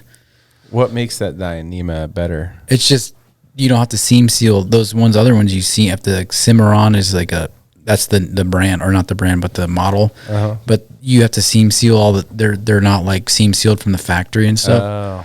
But this Dynema is like the new. The fabric that everyone's like trying to get at. It's like stronger than steel. They say it's like legit. I can't remember all the facts on it, but it's the new badass material that all the tent companies are like trying to get it, but it's like really scarce right now. Yeah. So they're like, even Seek Outside is like, your tent's going to be like 3-4 months out. Wow. Is it Oh, really? Yeah. Damn. just as light, everything? Lighter? I think it's about the same. So Yeah. my Like teepee's 1 like pound. 2 pounds. I think it's about 2 pounds with the pole. Yeah. How's the Seek Outside pole? Have you seen the Black Diamond one? Yeah. Is it similar or is it a little bit different? It's like I think it's 4 sections, but it's like 2 pieces, and it's a carbon fiber. Okay, so same as the other one. Yeah. Unlike Carlo has the Kafaru one that's like, what is that material? It's like an airplane Titanium? aluminum something. Uh-huh. Yeah, it's some sort of metal, which is a little bit heavier, and it has a little clicks with the little tab, so you can put it higher or lower. Whereas like the Black Diamond one is just one height. Actually, no, Right. you can't lower it, right, Brandon? The Black Diamond one. No, once it goes erect, it's just kind of that one length. You gotta, Okay. Oh, sorry. We you dig a gotta hole. dig, Dig a hole. you gotta dig or elevate it to rise it. So That new one you could adjust. It's got like 4 different holes, so you can go up and down. Oh, you can. Yep. gotcha. What about Like it's telescopic. what about the dudes doing? They have the little attachment that ties the 2 hiking poles together. That's not good enough for the teepees. Some I don't know, man. My thing with that is a lot of times you're in some crazy weather, and you have that thing tied together. I don't know if it's going to have flex on that, on where they're 2 joined together. Yeah. I've actually never tried it or seen it done. I know they hype it up that you don't need to bring the pole. Yeah. I would definitely bring the pole because, I mean, like we said, all together it's like 1.8. Yeah. Well, it just makes sense. Like it comes with the 2 cinchers, and then you bring a couple other little straps that you put on that thing, and then and you're gonna have enough crossover, a couple 3 feet, between the 2 poles. I don't know. I had never thought about bringing the one that comes with it. I thought that we'd use our own. Oh no, poles. I think I would definitely bring that pole because I've seen that thing like in some serious weather, dude, and it's like that thing has like enough flex to not like break, but yet enough sturdiness to like hold that thing. How did you have any bad storms with that Seek Outside or not this year. It was pretty good weather where we were at. So the Dynema, you don't have to seam seal it. Is it still have the same seams? Yeah. Or is it all one piece? No, it's got seams on it still, but I'm not 100% on the reason. What you'd have to like do your own research, but I just was like, this is the best of the best. You'd pay the most money, so I just want to like, buy it once and cry once, Yeah. And they're like, this is the top of the line. That's what I want to get. Yeah. So that's the Cimarron one, but with the Dynema fabric. Dynema, yeah. And are those they say they're 4-man? I want to say, but it's really 2-man. Yeah, it's 2-man. What do you use as the floor? So I got the Hyperlite Tarp. Hyperlite Tarp. Yep. So it's like a little, just enough for your pad. Okay. But it's like, I think it's Dynema too. I think it is Dynema, but it's like super thin. It folds down to like nothing. Okay. So Is it loud? Not too bad. Yeah. So I got just an air pad, Sea to Summit or something, I think pad, but no, it's not bad. Yeah. I was using, I don't know, Bass Pro has like this blue like fabric tarp that I use. And I want to say it's a 6x4. Yeah, probably. Because I like to cover my whole area with that tarp, so I can have like my bed right here, and then if I'm gonna like move off to the side and cook and not just be put in your like candy down? Oh yeah, put all my candy and my bagels. Shows up with candy. I'm like, damn, this is nice. Man. Oh man, you gotta have candy. Oh, I got those little Snicker bars. For that. Dude. Oh man, Snickers! I gotta the have some peanut butter Snickers, sour man. gummy bears. Oh, some Sour Patch Kids. Yeah, we were doing some trades because I'm like you. I had like Snickers and the peanut butter Snickers and the chili dark chocolate, like shit that gives you calories. And then he has like this little kid shit, and I was like, well, that sounds really good right now. It's just that little thing that you just crave it. I don't know. Like, It was like good, day dude. like It 6, was dude. good, You're just like, man. oh man, I want some gummy Suck on bears. this for 20 minutes. You got to go with Cisco. He's got the full bag, Oh man, He whips that thing you out. should see Brandon, bro. Talk about Cisco, man. Brandon, bro. This guy has 2 bags. This guy's bringing full peanut butter cups. So You're going hungry, boys. You're going hungry. Definitely not going hungry. That's for sure. What's have you guys transitioned all to peak refuel? Oh yeah, Yeah, dude. I think it's top tier, man. Dude, they got their shit tastes good too. Yeah, it tastes good. It's hearty. It uses less water and it cooks faster. Yep. And it's like more calories. It tastes so good. Like they got it nailed. Dude, like so many calories. Like you just like that biscuits and gravy is like 2,000. I don't even know if it's like 1,200 calories for breakfast. It's like, you can't even eat enough calories to what you're burning. So it's like, you need those calories, but it's like I can't even eat it all. It's like I'm like stuffing it down, like just. But it's so good. It's like you finish it. Yeah, that was the one thing we were talking with Heather from Heather's Choice, And we were telling her we need like the manly one that's just like so hearty and just so much calories, because all her stuff, which I mean, if you guys haven't heard the podcast that we had with Heather from Heather's Choice, I want to think it's like one of the first 5 that we had. But her packaging it's meant for backpacking and really small packaging, and she had less space to put her stuff in the store. So like, those bulky, mountain houses and peak refuels and all those take up a lot of space. So as she's trying to grind and get her products in REI and all these stores, like size mattered. Which it always does.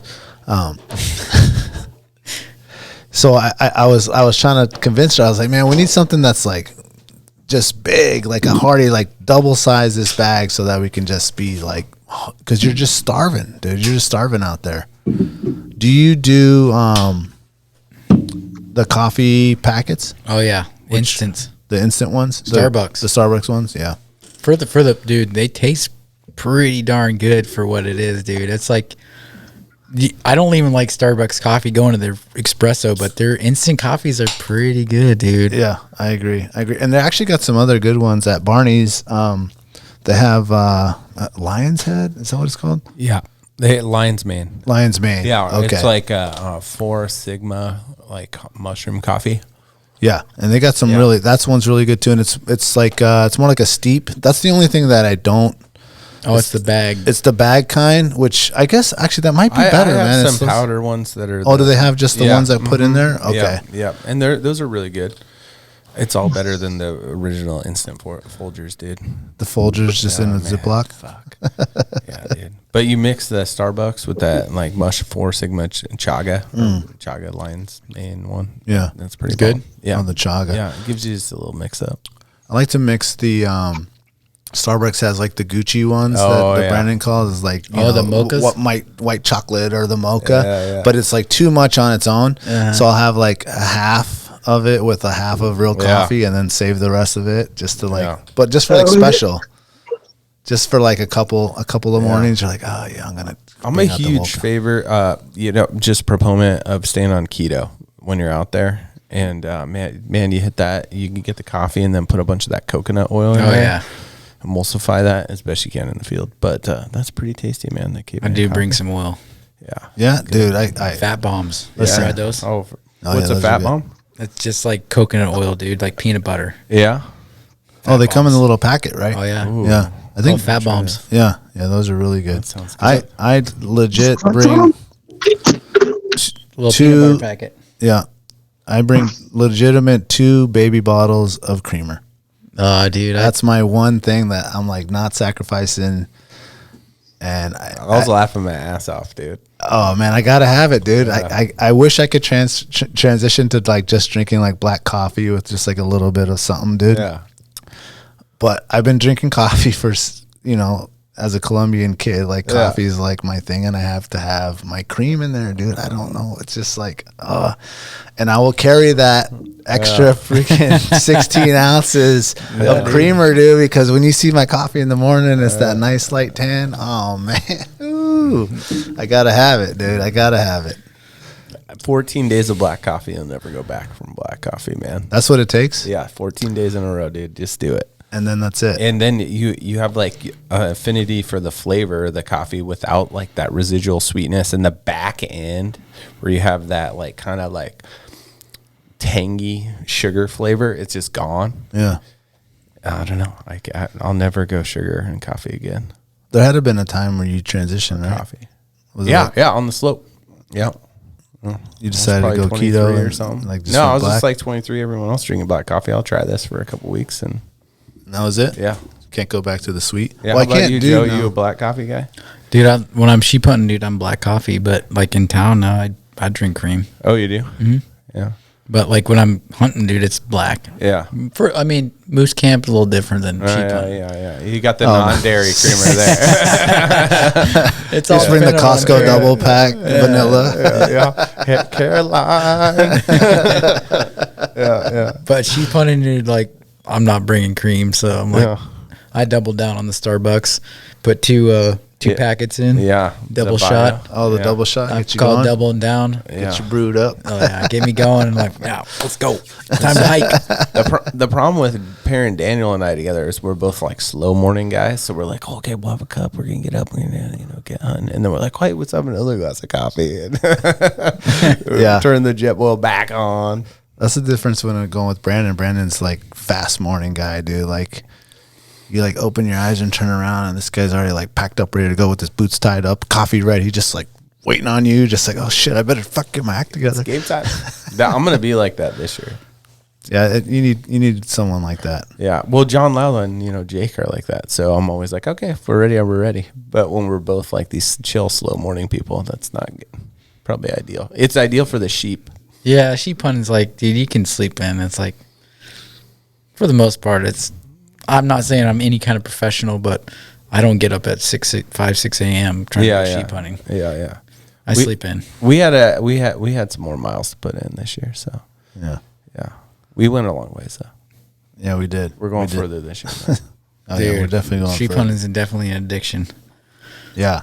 I want to get a little bit more of that. We're going to take one more quick break and give another shout out to some of the sponsors here. The Treehouse AK, your one-stop dispensary located at 341 Boniface Parkway. Be sure to ask the bud tender about their deal of the day, because honestly, there's always something good on deck. And guys, listen, this is where the culture lives. At the Treehouse, their dedication to servicing consumers has been developed through a lifetime of involvement in the cannabis culture. They're committed to providing the highest quality products at whatever value your budget affords, while always maintaining the deep-rooted principles that have carried them this far. Their focus is on relationships over transactions, and you can always depend on them to treat you with the respect you deserve. Hit them up at thetreehouseak.com, and remember, you must be 21 years of age to enter their store. Tailored Restoration, 24-hour emergency home services, helping Alaskans restore their dreams since 1972. Services include fire, water, mold, post-emergency cleaning, repair, and remodeling. Tailored has an emergency response number with trained professionals available to help you at any time, day or night. Give them a call in Anchorage, Eagle River, Matsu, or Fairbanks. Make an appointment today at tailoredrestorationalaska.com. Since 2008, Serrano's is Anchorage's own new generation of old cocina. Their menu showcases the passion and love of their rich heritage and unique family recipes that have been passed down through the generations. Serrano's goal is to embrace and display trad flavors using the best ingredients that are available. They focus on making everything from scratch daily. In-house menu includes handcrafted corn tortillas, salsas, carne asada, and chorizo. But don't take their word for it. Experience their tradition and sabor for yourself. Locations on Tudor and Northern Lights, both with new tequila bars. Check out their daily specials at serranosmexicangrill.com. The Connoisseur Lounge, located in the heart of Palmer, Alaska. The Connoisseur Lounge is Palmer's first locally owned and operated cannabis retailer. Their beautiful store is located at 226 Evergreen Avenue. The Connoisseur Lounge has exclusive cannabis products such as Snowcap Romance, Aurora Haze, Super Glue, and one of our favorites, Sugar Cookies. And if you're not into the flower, the Connoisseur can hook you up with edibles, vape supplies, and a ton of CBD options for all your health and inflammation needs. Check out their daily deals at theconnoisseurlounge.net, or even better, stop by the lounge today. Remember, you must be 21 years of age to enter their store. Yeah, if you're a sloper and you want vacation, the worst week to get, only the vets get opening sheep weekend. Oh. You know what I mean? So, like, you got these guys that have been up there for 10 years, but they're way down on the vacation list. So they get moose hunting off because that's what they put as their first. But, yeah, so our hunting buddy, he's not going to be able to be off on opening weekend. No, I mean, like we were talking about, I mean, how much does it really matter? Yeah, dude, we're going to no man's land. Like, no fucking people are going to where we're going. 3 days of, like, just hating yourself. You're in airplane country. Oh, you can't get there in an airplane where we're going. Yeah, we're going up shit that doesn't have any runways. There's nowhere to land. Just 3 days of, like, basically, like, 6 foot alders or willows and lots of bears. Good for you, man. Yep. Yeah, I can't wait. Yeah. I know, it's like the worst thing. You like look forward to this shit. Yeah. it's funny when we walk through it because I'm like, fuck, I don't want to run into a brown bear. So I'm like singing songs all the time. Daniel's like, I'm trying to concentrate. Dude, this year, twist my knee. this year we had a problem with the bear, dude. This is the first time I ever had an issue with the bear up there. Really? Yeah. What happened? So, I mean, we already got our sheep. Is it in the Brooks? In the Brooks. And it just, so we're walking out, we're taking loads because it's like, you're not going to eat. You're leapfrogging? Yeah. I'm leapfrogging, dude. That's the best way to do it. Don't kill yourself. It's a lot of weight, dude. I could do it, but I just don't want to kill myself. I've done it. But, you know, we were going out and we were making trips. And we seen this bear. We seen a lot of bears this last year, but this one was just acting so weird, dude. Dude, running. He'd go across the river, come back. Just going like this. But we had the wind the whole time until we were going to where we were going to drop and then come back. Mm-hmm. And we finally got upwind of him and he smelt the meat. And dude, I think he just locked on, just like bolted to us. It was like probably, I don't know, it was a grizzly, so I couldn't tell you how old it was, but it was a good sized bear. And dude, he was like, I don't know, he was less than 100 yards and just pacing in the alders, just back and forth. And he just wanted to come. We were screaming, doing everything. I chambered one. I thought I was gonna have to shoot him because I wasn't gonna let him get any closer. I have a pretty small 270s, not the best bear round, but it will do the job. More knockdown power than a 44. Yeah, I wasn't worried about it. I wasn't like scared or anything, but I was like, I don't want. That's the last thing I want to deal with is shooting a bear. Yeah, pack out. You know how it is. It's like sheep camp. Yeah, it's like. But dude, it's just like I was screaming. I was like, "Don't come any closer." I was talking to it. I was like, "You come any closer, you are dying." Yeah. And it's like it listened to me. I was like, it's just like. Then finally, it just cut across and went out. I'm like, wow, dude, it's like it must have listened. Yeah. But it was just acting super weird, just like running all over the place. But before we seen it, we were in the wind, so it was like it didn't know we were there. But it was like just going back and I wonder forth. if the wind was like swirling a little bit and it was like catching whiffs, so it was like kind of it could have been because it was just just doing, it was like erratic. It was like chasing squirrels, but it wasn't. It was like, but we were like 200-300 yards away. It could have been, it could have been swirling a little bit. Yeah. That's always a bit sketchy when you got to leave, a whole bunch of meat somewhere. Oh yeah. Then go back and go get more meat, and then be very like aware that you just left this stack of meat and like looking to see where it is and make sure there's no bear around there before you come. Because you would see it. And then it's like here you are with more meat on your back. Yeah. You know what I mean? That's sketch. Yeah. What's when you guys do the leapfrog thing, because we did the same thing before where we carried it all out, and it's like, dude, someone's gonna get hurt doing this. You know what I'm saying? And kudos to those guys that can do that and carry a 140-pound pack, and you can do it. I mean, like my knees can't do it. I'll be very open and honest about it. So like shuttling it is the way to go, but obviously you're risking leaving that stuff. Did you guys like? I remember we stashed ours because there was no trees around where we did, so we stashed it like and put like a bunch of like big rocks over it, like that was gonna do something. I mean, the bears could just move it, but just mostly to keep it out of the sun and the weather. Oh, yeah, in case like it started raining and you obviously didn't want to get any sun on it. So I guess 2-part question: when you guys left the meat there, did you hang it up? And then B, what's the distance that you find to be most comfortable for you guys for shuttling? So we have a tarp, and he brings in like a little tarp shelter, so you can, like, if you had to glass or anything. Oh, okay. So we sheltered that out, like just built the shelter and then stack rocks so there's airflow, so you keep your meat good. So there's a little bit of airflow, but just if it did rain, it's not going to rain on the meat. Got it. But it all depends. Probably 4 or 5 miles is pretty safe. You could do, and you can shuttle that in a day, no problem. Yeah.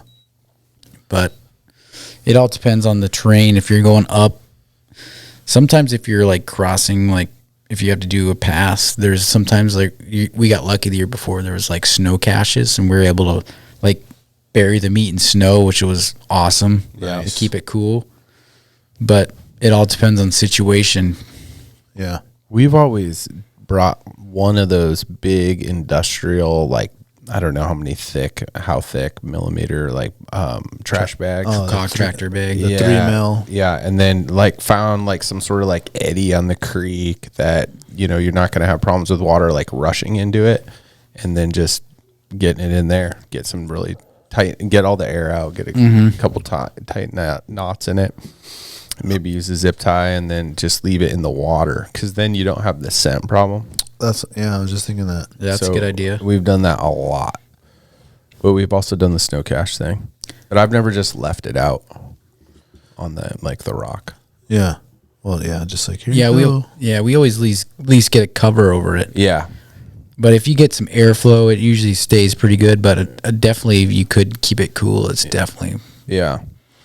But you know, like you're out 3-4 days, you're getting worried about it. It's like, man, I don't want this meat to spoil, because it's the cream of the crop, the best meat there is. Man. Yeah. It's like the best, dude. Sheep meat is the best meat. That's dude. your favorite? Oh yeah, for That's sure. your favorite? I feel like sheep hunters are the only ones that think it's the best. It's really good, but we work so much harder for it than the people that enjoy it with us. Yeah. So they're like, oh yeah, it's really good. But you're like, how good is it really? Like, dude, don't waste that, or I'm gonna eat it. Because fucker, you don't. It's definitely the best when you're out there just carving it and eating it like that night or whatever, over a fire or whatever. That is definitely the best, like after all that work. The sheep heart, dude. Just to enjoy that, dude. Oh, Alaskan Mountain oysters. Yeah. I haven't done it yet. I don't man. eat the nuts, but I bring them back. Yet. A buddy of mine likes them, so I bring them back and give it to him. He's like, he loves them because they're like the biggest nuts there is. Best bang for your buck. Oh yeah, biggest bang for your buck for sure. Because I got a bison, dude. Those nuts are tiny, dude. Oh really, dude? I couldn't even find them. I didn't even know it was a male, dude. Oh, that's funny. I shit you not, dude. I thought it was a cow. Holy shit! Then I brought it back to the farm. And the lady was like, "Yeah, that's a male." I was like, "There's his nuts right there." I was like, "Where?" They're like, "Right there." Two little like, olives. I'm like, "Dude, they're like that big." I'm like, "That big of an animal is that small of a sack, dude." I'm like, "What the hell?" What did Chad say? Have you ever had the Rocky Mountain oysters? Yeah. And what's the texture? It was so water chestnut. Is that? I don't know why I think that. No, it was. I mean, just want it to be that. Water chestnut.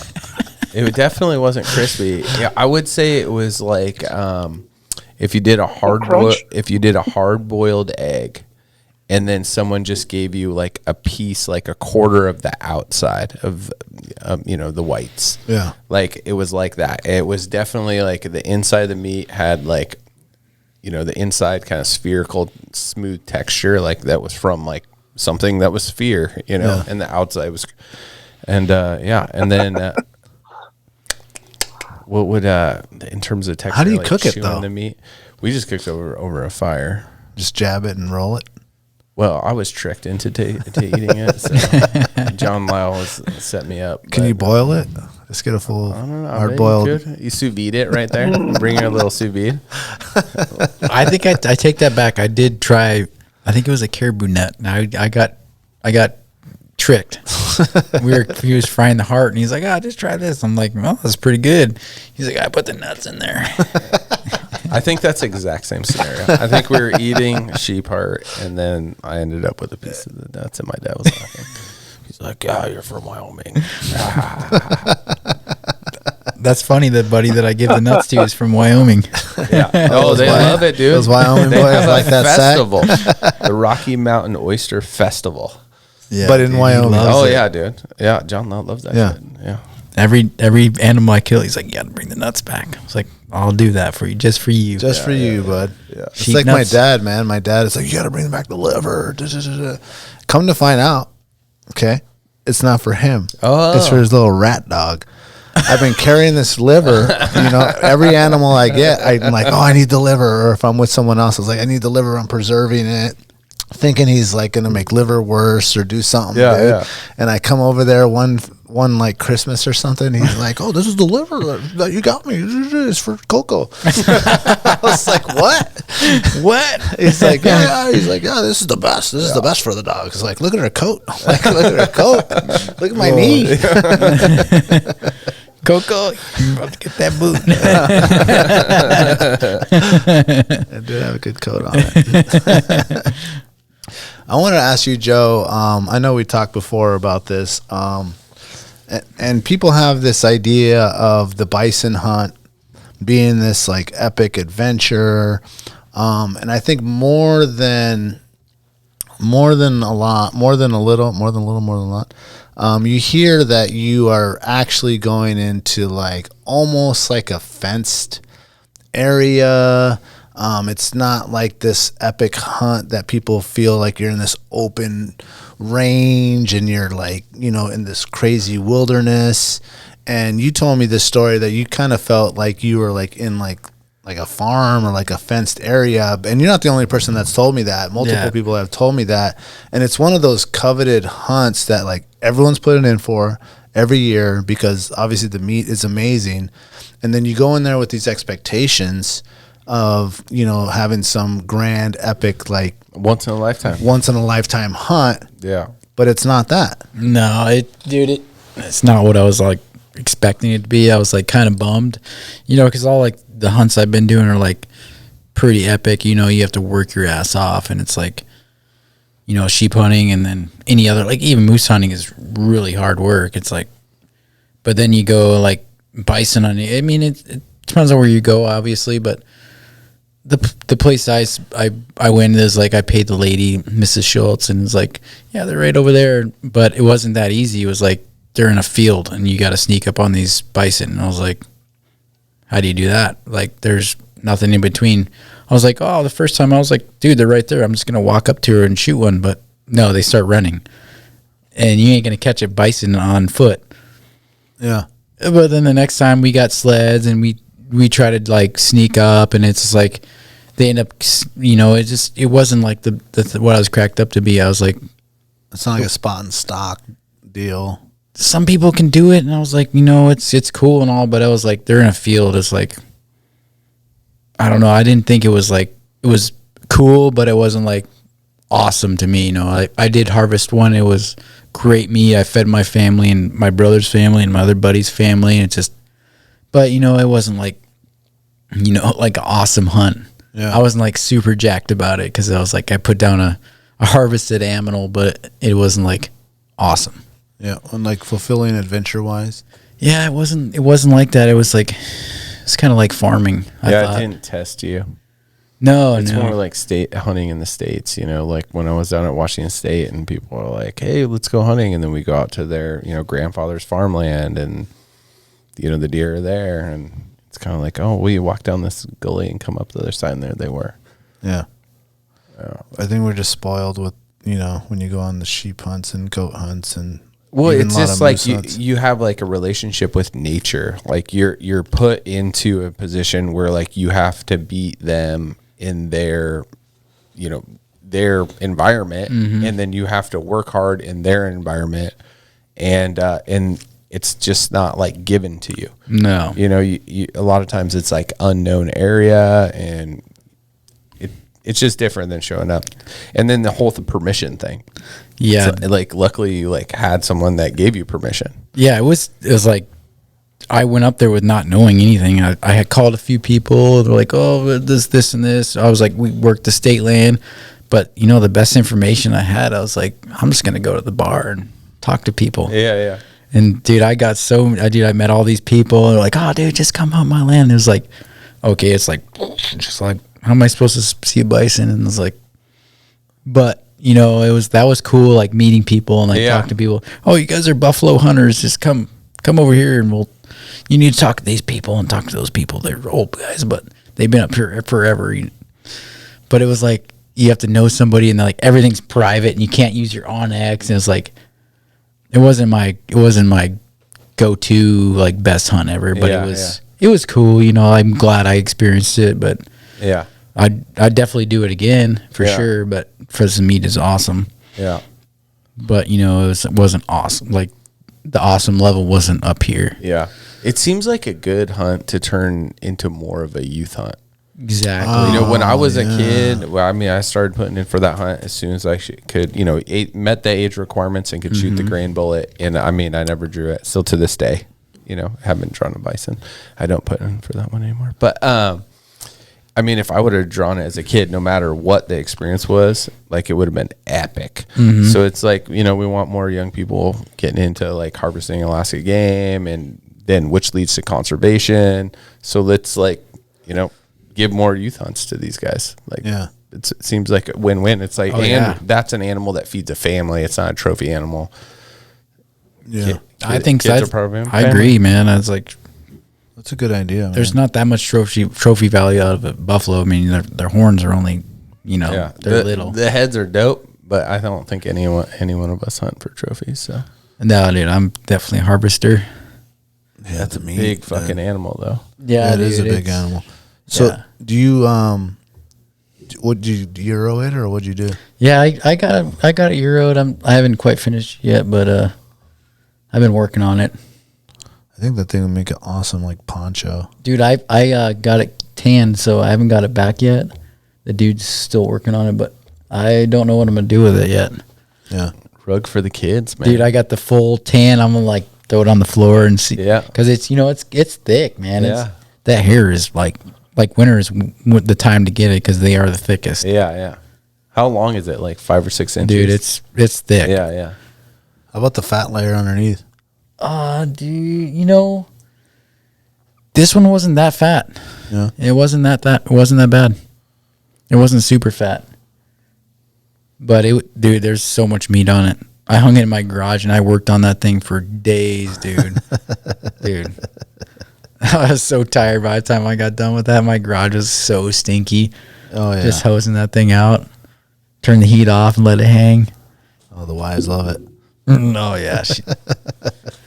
I'm just good. I have a big enough garage where I can just let that shit just hang in there, and, you know. Yeah, let it marinate. Oh yeah, she knows it's gonna be stinky in there for a while. Oh yeah, get that pine saw going. You know, that's the go-to, the pine saw. Really? Oh yeah, that gets it out. Oh yeah, out of the floor. Yep. I just let it marinate. The pine saw. Oh, that's actually a good tip right there. Mm-hmm. Little pine saw tip. The old school, dude. You got to go with the pine saw. Yeah. Joe is a big time trout guy. Also, you got your drift boat, you got your raft. We've talked lots about that, but I want to talk about is this right here. Oh, this new Solar. The new Solar, dude. I mean, this is like the new rave. Is if you guys haven't heard about the Solar, I think is it Russian made? Mm-hmm. Yeah, right from Russia, Mother Russia. I don't know if you can get it anymore, dude. I should have ordered one. I fucked up. I should have ordered one before all this happened. Yeah, another one. Yeah, I bet you can't even get it now. How big is that raft? It's 16 feet. Okay, I'm not sure the width and dimensions, but it's the smaller. It's not the smallest, but it's a smaller one. It is badass. Yeah, that's all I can say.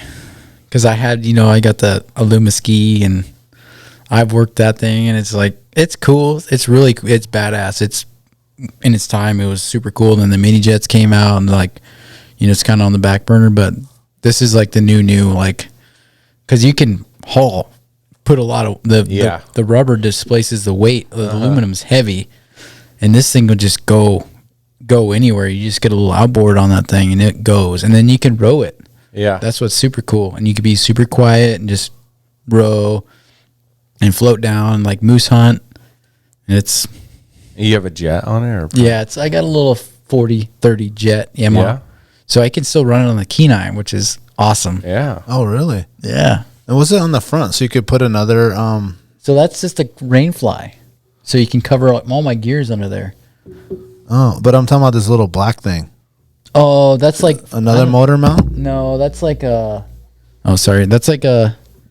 I think it's like for anchor. Oh, okay. It's like an anchor deal. Yeah. Oh, so they have this little orange stuff so you can cover it all up. Now, is it like self-bailing? Is there holes around the bottom there or not? No, it's just there's a plug in the back. Oh, okay. Yeah, okay. So is the floor rubber or is it a hard floor? It's like a solid rubber, though. It's like you can walk on it. It's Yeah. like it's like a hard bottom, You wouldn't take that like down whitewater. dude. You would? Yes, Oh man. you got to watch the videos on YouTube. Yeah. Yeah, the videos are crazy, dude, on those solars. You can whitewater really? those things That's cool. with power. Who's selling those? Jet Tech inflatables. He sells them. Okay. So I kind of last minute bought one. I got some couple buddies that bought them, and I didn't do the full test, but I've done a few rivers and 20 mile and stuff like that. I've done all that stuff, and it's impressive, It gets up on step? dude. Yeah, Really? That's awesome. Yeah, you got to watch these videos. yeah, dude. Which is the one here? Oh, Dude, any of them. they said it couldn't be done. All right, we're going to watch this one here real quick. They said it couldn't be done, but they did it anyway. It's a bold statement. Let's see, skip the ads here.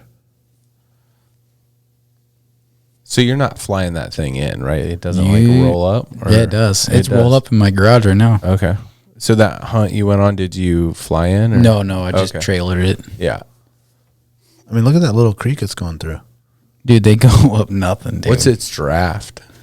Like, dude, I don't really know, but like when it's like it's just like two guys in it, and like Yeah. there's not a whole bottle, dude. Like you can go up anything. Like, I mean, look like, at what he's going up, dude. Oh, yeah. He chose the non-channel. Oh, yeah. you're gonna have to go out this summer. Oh, yeah. No, I'll dude, go with you for sure. I'm telling you, it's a lot of. I mean, it doesn't go super fast like those mini jets, Yeah.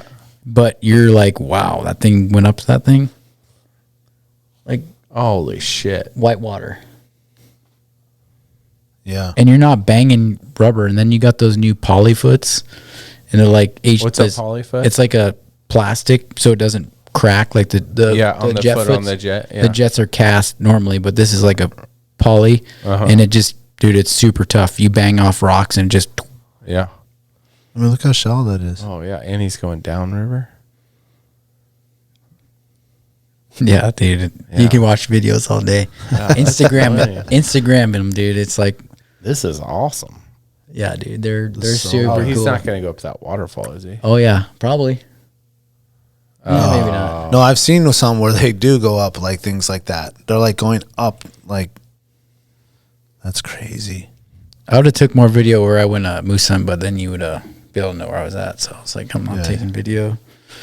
Yeah, Upper Huffman. Upper Huffman. Upper Huffman Yeah. is Right in like the background. It's like, oh, there's flats out. minimal on the videos. Oh, that I looks like a posted. steely river right there. I mean, look at that, dude. Looks like Camel Creek. I'm saying if you can get a drift boat down it, my Solar will go down it. Really? Yep. Or up it? Or up it. You still have the Be Lumiski? good for duck I still got it. Yeah. It's up for sale though. Anybody Yeah. wants to buy it? Yeah. Okay, there you go. Hit J. Don't look at the Solars though. Look at that Lumiski. How much do those things run? The Solars, they're not that bad. I mean, the Raft, I think I got the 430s. It's like $6-7 grand. Yeah, so like the same as like a high-end raft. Yeah. Yeah. Really? That's not bad at all. But the motor's hard to find, I heard. That's what Austin was saying. The jets are hard to find. It runs a special jet on it? No, dude, it's just a jet motor. Oh, right now? Yamaha. I mean, I had to get Yamaha, but Daihatsu, Mercury, you can run anything on it. Just wait. You want to get the latest. Yeah, yeah. Did you get 4-stroke or 2? I got a 4-stroke. Yeah. But it's like a 05. That's all I could find. Yeah. Yeah, that's what he was saying. The 2-stroke, the old 2-stroke, was it a Daihatsu? Uh-huh. Those are what everyone was running, but they don't make the 2-stroke anymore Right. because they're like the lightest. Yeah. But Daihatsu makes that new 60-40, which is really light too. Mm-hmm. But that's what a lot of the guys are running now Okay. on the 470. Mine's the 430, so it's a little smaller. The tubes are smaller. That's about it. Okay. So I can't haul as much weight. Right. I heard the wife got the moose, Yeah. the 20 mile. Yep. This is going to be a solar hunt. The Solar for sure. Oh, yeah. Kids are going, dude. We're going to take the whole family up there. Oh, that's going to be awesome. Yeah, it's going to be cool. You going to the lake? Dude, I went up there last year, so I went to the lake. I went to the With your glacier. boat? Yeah. Oh, shit. Dude, they'll go anywhere. I went to both sides. The Luma ski will go up there no problem too, but that solar is just like with ease, dude. Yeah. Jumping Look at logs this and guy shit. right there, dude. He's like not even in the river, dude. He's just like running the bank. That's crazy. All that is in the motor, all that is ground is that foot, dude, just sucking water. Yeah, that's all It's you need. crazy. Yeah. I think I have a new sheep hunting plan this year. Just take that solar. Don't right tell up there. anybody about the rivers. Yep, don't do it, guys. Go get an Illuma ski. And, Yeah. You're going to bang the bottom up, but you can go. Yeah. What do you? Can I borrow that August 10th? yeah, exactly. Dude, it's endless on those things. I'm like, yeah. So how much weight can you load in it? Mine's a little, it's not as good as like the 470, which most guys are running, which I wish I would have bought, but I couldn't find a motor. You couldn't find a motor at the time. What do you need for the 470 for a motor? You don't need, obviously, the bigger one, but like a 50-35 is like ideal. Yeah. Or you can go with 60-40, but the 430 is like a smaller model. I got like a 40-30. That's like I think the max for it.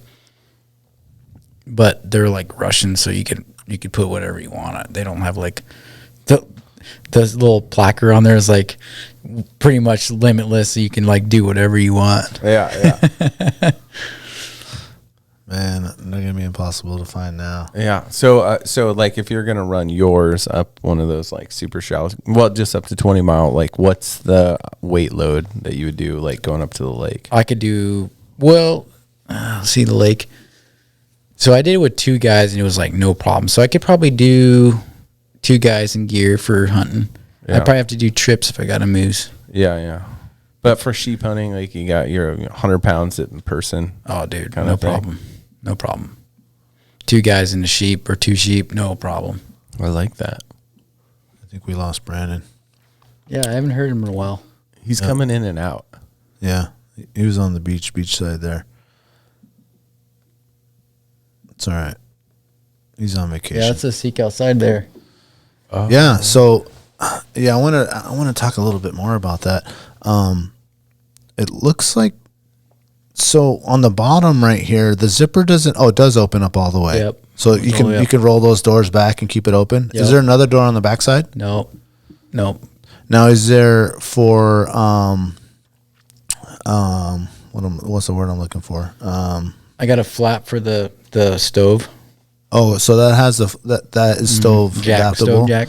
You Stove can kind jack? of see like on the left side where it looks like Yeah, that's a stove jack there. That's the stove jack. Yep. Did you Okay. get a stove? No, I didn't. I don't know if I need one, but Yeah. it depends on what time of year I'm going to go. Then we'll think about getting one. Yeah. If we were like muley hunting and late October, November in Wyoming, Yeah. Stove City. I got a 15-degree bag, dude. I'm pretty good on that thing, and I got Yeah. puffies. I'm like, I don't think I need to carry a stove. Yeah. Does it got 8 different tie down spots? Yeah, I think so. Okay. Now, what is it? Is this little to make it go out? Guy lines, yeah. Little guy lines to kind of Yep. square it out or for wind and all that Yep. stuff. That's perfect. I didn't Does post the many. Black Diamond have that? No, the Black Diamond does not have these little guy lines to make that part go out. So I didn't post very many pictures of my Seek outside, but I like it. Yeah. It seems like those guide spots, the guideline kind of, yeah, that's important. Like if you're getting into really bad weather. Yeah, I think if you got a lot of, I don't know if it like rain or wind, probably. Yeah, wind. Yeah. That's another thing. Like if you needed your trekking poles. Yeah. Yeah. That's what I was thinking about the pole in the middle. Yeah. If you really needed it. Yeah. Yeah, that's Just true. like in this situation, like if you had to like guide out to a pole. Totally. Or you could guide the pole on the inside too and push it out. Yeah, it looks like it has a whole bunch. Looks like it has one on each of the little, and it looks like it has less seams because on the Black Diamond, like this is a seam, this is a seam, this is a seam. There's like 8 or 12 different seams. Is it less seams? To be honest, I don't know. It looks like it's less, and compared to like Carlo has the 8-man Kafaru, there's like no seams. It's just like one continuous piece. So there's no like break point, or water can drip in or whatever damage points. Yeah. It'll be interesting to see what they do in like the next 10 years for like that condensation. I mean, there's so many different options there to have like breathable membrane and different. It'll be really, seeing how well this is working. I think that the right people involved, it has a long ways to go. Like, yeah, I mean, pretty much right now the option is to raise the pole and leave a gap. Yeah, airflow. Leave a gap on the bottom of however much, 4 to 6 inches, so that air can get in there. But then you're gonna get a breeze and basically, which is all right because you got all your gear in there, and you kind of make like a little, a little barrier. What about putting like some sort of like downcomer that like goes out of the stove spout, but then like comes down and like kind of like a candy cane down. Yeah. So, like condensation can't get up into it, but then you have airflow out. And then if it's all the way down? Yeah, and then you have something like thermally driven where like it'll slowly spin a fan that's plastic. Oh. Because you have heat in there, right? So like you get that paired with like a magnet that's super light, and suddenly you got this thing spinning real slow. Yeah. Pushing airflow out. I think that there's a lot of cool things that could be done. Yeah, I think they are at just like the base of what the possibilities are, especially with the fabrics. Like that Dynema. That's pretty new. That's That's new. like within a few years. Yeah. That's like a freaking greenhouse, so when the sun is out. Oh, really? Oh, yeah. It's cooking you. It's cooking in there. Yeah, it gets hot. Yeah, that thing's badass. Yeah, I've been looking into that. I've been wanting something. Yeah, they're spendy for sure, but hey, so is everything else. Yeah. And I've learned that the hard way. It's like you spend the money once, and then usually you don't have to buy another item like your optics or your Sims waders for sure. I learned that. I mean, how many pairs of neoprene waders did you ever growing up? Well, yeah, we were counting it. So my dad bought me a pair of Sims waders when I graduated college, and I wore them more than 1 year's worth of time, and they work fucking fine. So it was unbelievable, dude. Yeah, I got the top of the line Sims pants. Shit, I don't even know. I still have them. I still wear them dude. 10 years ago. Yeah, and they never leaked. I never even patched them. Yeah, they don't sell kids ones. Yeah, that'd be a bold move buying your kid Sims waders. But it's like they grow out of them so fast. Yeah, that's true. I mean, I'm just thinking about my boys, like how many waders I've already spent. I could have bought them both a pair of Sims waders, except for they wouldn't fit. Yeah, that's the problem. Yeah.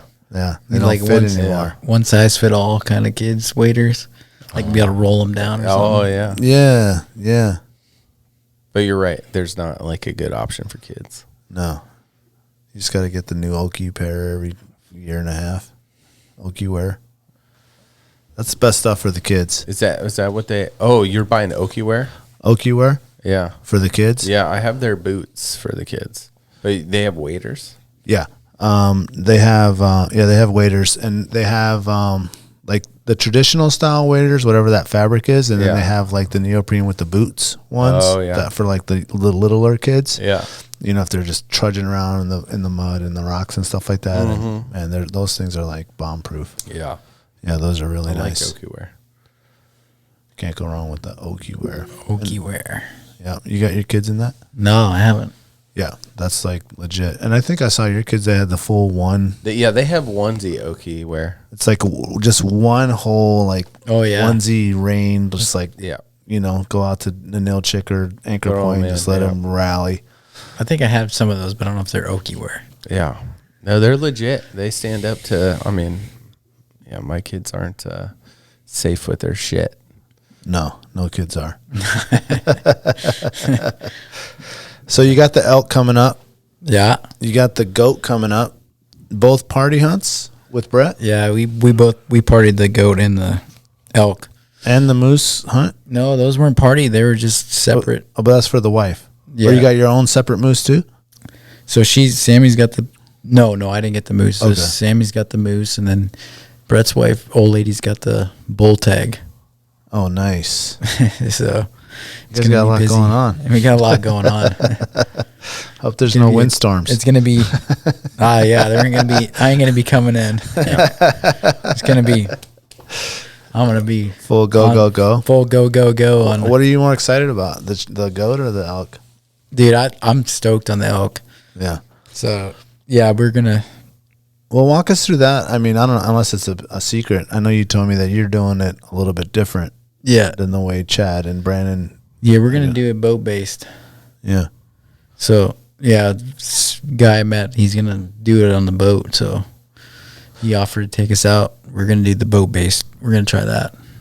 So how does that work? Like you just kind of cruise around and find entry points and hiking for the day, and see if you can't find something and come back out and try a different entry point. Because I know those things got to be moving around that island. Yeah, dude. I mean, I think we're just gonna spot from the boat and then just go from there. Like kind of like deer hunting on Kodiak boat kind style. of. I mean, most deer hunting, you're getting off in a good area, and then you're beating. hiking, and you're not spotting from the boat for the most part with deer hunting. But with elk, they're a lot bigger animals, so you can spot them from the boat. So I think that's more the route we're gonna take. Just more in general, just to spot where the group is, because if you get the general area, you can kind of work that, and then it's going to be the heat of the rut, so you can kind of I was hoping to work on my trying to bugle, at least try it. Oh yeah. You know, I mean, that's what I've talked to a few guys, you got to work on the bugling. Yeah. But did you buy one of the Phelps no deals? I haven't. So. No, you better start now. How's your moose call though? We like to ask a lot of our guests to throw out their best moose call. It's still a work in progress. Can we get a shout out on it? Can we get one? Cow or bull cow? Let's go cow. It's been a while.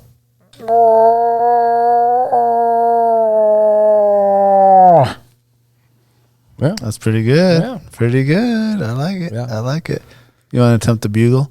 Oh, dude. I couldn't even go there. I never tried it once. Yeah, you could get the little mouthpiece in there. Yeah. They don't just do the hand bugle, right? Everyone has No. a piece in their mouth. They do the piece in the mouth, and then they grab onto the actual bugle. it's as double? Well. Yeah, I thought the piece in the mouth was a cow call. they can do the cow. And then call, the call with horn just that. was the horn is the bugle. But some of the buglers use different mouthpieces for the bugle as well. I think it's a process, man. I'm people work hard on this. I'm oh no, they have full competitions, dude. That Phelps dude's legit. Yeah. I bet you could order one up and at least be. It'd be fun to practice. Just for a to while and practice, annoy your dude. wife. go in the garage and start bugling. every time your kids fuck up, just be like, all right, I'm bugling for the next 15 minutes. Get on the horn. Kids will be out there dancing. Dinner time. Get in the house, boys. Well, that and turkey calls too is a big crazy little deal there, man. That's you hear some of those podcasts on turkey hunting, and they get to doing the bugling and the little turkey call, just like The first time one of those came into us, dude, it was just I was like, fuck, there's a pterodactyl right in front of me. They're so big because you're on the ground. It's just, they look monsters. I'm still trying to get my raven croak down. Oh, yeah. Just call them in from the hot dog stand. Yeah, I'm trying, man. That's where I'm at. I'm over there watching it, and there's one over there just I'll give you one of these. You go fly over there and lead everyone to my stand. Yeah. It's like when you see him, you're out there moose hunting or sheep hunting, you're like, fuck, go fly around, find your buddy, and let me know where they're at. We'll feed you. Yeah. Well, I always thought that would be a crazy pet if you could, because those ravens are so smart, and just capture one of those things and train it to just communicate with you. Oh, you know? yeah. Oh, yeah. You got to get old Mike Rafford, get his hawk out there. Yeah. See, go get me one of those baby ravens. Have you ever seen a baby raven? No, I haven't. No one has. That's funny. Yeah. Have you ever seen a baby raven? No. Where do they breed? I don't know. I was actually I was talking to who was I talking to? An old Alaska Native person, and if you haven't noticed, like in Anchorage anyway, you never see the ravens till the wintertime, mostly, and they're coming in because obviously there's a source of food with the trash and all that stuff. But I guess all the ravens go into the forest in the summertime, and I would assume that that's probably where they're having their little babies and their chicks. But I've never even, you know what? I'm going to Google it right now. I've never even seen a baby raven. No. Not even like a picture. Guess I never even thought about it. Oh, look at them right there. Oh, so cute. There is some photos in there, huh? Look at the little baby raven. Huh. Yeah, see, they're like in the woods. Well, obviously. Well, them freaking ravens just know where they're going to be safe for sure. Yeah, you never see the ravens that much in the summertime, because in the neighborhood, in the wintertime, the ravens kind of take over the neighborhood, and then in the summertime, it's the what's the other little bird? Crows? No. Pigeons? No. Well, pigeons too. Magpies. The magpies, dude. Those magpies are earthworm killers, dude. Like, it'd be like my kids versus the magpies trying to find earthworms. Like, every time, like, as soon as it's done raining, you just see like we had like a whole nest in our backyard. These like A murder. Yeah, the magpies, dude, just like get after it, dude. And they just get all like, they're all in my wife's garden, dude. She's over there like just pissed off because they're in there like trying to get all the worms and stuff out of there. Yeah, well, we got some BB guns now. I haven't got the AOK on it yet, but Rotisserie magpie. yeah, those magpies, man, those things are vicious too. Those seem to be like, they get along with the ravens. Like, they don't, I don't know, something about it, man. Those two, you don't ever see any other. Those are like the top, like, predator. I don't know what the word is there for those. Scavengers. Yeah. They definitely like stay back a little bit from the ravens, but they sneak in, grab their little bite to eat. Man, those ravens up close, man, are scary looking, dude. You see one come up and this thing came at you, dude. You'd be screaming like a little girl, dude. Ah. Oh yeah. Yeah, he's hopping after you. Yeah. Pecking you. Well, Joe, thanks for coming in, man, and chatting with us up, man. And I hope that you connect on the goat and the elk and the moose, and then that's it. You should just quit after that. Oh, we got to get that muskox, man. Muskox, that's next. That's on the agenda. You got to draw that one. So. You gonna spear it or? Did you see that video? That'd be badass. Did you see the video of the guy that speared it? Yeah. What was his name? Britt Luck or something? Well, yeah, I don't remember his name, but I think I'd probably bow hunt the muskox, because it's like, you can get they're pretty defenseless when they're like, when they just circle up. Yeah. But I don't know. It'd be cool to eat one. I heard they are good. We did. We had one at the meat party. Oh yeah, 3 years ago. 3 years ago. I think I want to say Wes brought the muskox sliders. Is that what it was? Wes has a muskox? I think he got it from somebody or something. I don't know if he got it himself. But someone did bring the I just filled myself up on that wild rice that he makes. Oh, the Cajun rice? Yeah, the Cajun Oh my rice. goodness, dude. I didn't make it last year. I was in Hawaii, so. Oh, you missed the meat year. night? You'll be there this year? Yeah. You got a lot of options, man. What are you going to bring to the table? I don't know, man. You got a I'm lot. going to dig the freezer and look at some recipes. See what you got. What are you going to bring, Jackie? We'll see. I got some options cooking. I don't have that many options. I wasn't that successful last year. Come up with I something. wanted to mix like seafood with wild game this year. Oh, you know what I did get? That'd be good. I got some hog Oh, from like Georgia or something? from Texas. Oh yeah. Yep. My barber's one of the other business partners went down there, and I was thinking he's going to give me like a little piece. You know what I mean? Yeah. This dude came with like 12, like maybe more, 20 pork chops, dude. The Ziploc thing was like It was like vacuum sealed, like this big, dude. It was huge. I was That's like, oh, okay. I was awesome. like, I already know this is going right to the meat party, dude. Yeah. Let's go. Oh yeah. I'm excited about that. We're less than 3 weeks away. Yeah, I think by the time this one airs, it's going to be going out there. I know full intention people listen and like, what's this? The meat party? This is actually a private event for this year for all our guests and all our close friends. But we are looking at expanding it possibly next year to a lot of our listeners, because I know that a lot of people are interested in all this stuff. So you just have to be jealous for this year. And it's more than just meat. It's you know, seafood and jams. And I know Ira is coming through. Ira's going to come through with a bunch of stuff. And I know Erica from Alaska Outdoor Girls got a bunch of like cool stuff. Local green salads coming up. Dude, you know, yeah. it's going to be good. I'm gonna have to fast.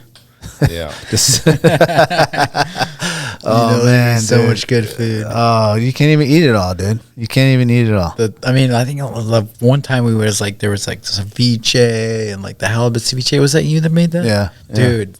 I love that shit. Yeah, the halibut So ceviche. good. I'll definitely gonna do that one. That's like a staple. Maybe the spot shrimp ceviche. I gotta get my dad's. My dad has like a really good shrimp ceviche one that he does. I gotta get his little recipe on. He what changes it up. It's not the same. he changes it up. Okay. Like the halibut one, I think my mom taught me that one, but my dad has like his own little deal. But another one I was thinking about doing is my dad has his like spicy like tacos that we did. We actually did it on 4th of July, and he did it with moose meat. Yeah. Oh my god, dude! It is. You guys making me Delicioso. hungry right now. I'm starving. I made some bear chorizo. Ooh. Some spring bear chorizo, Yeah. dude. That was good. That was good. It's like, you know, bear's greasy and the Yeah. chorizo's normally greasy. And Yeah. it worked out. Like they mend together. Yeah. And it was like great for like cheese dips and tacos and Or stuff eggs. like that. Egg. Yeah. Ooh. Burritos, breakfast burritos. I made a bunch yeah. of breakfast burritos for moose hunting camp. Oh, dude.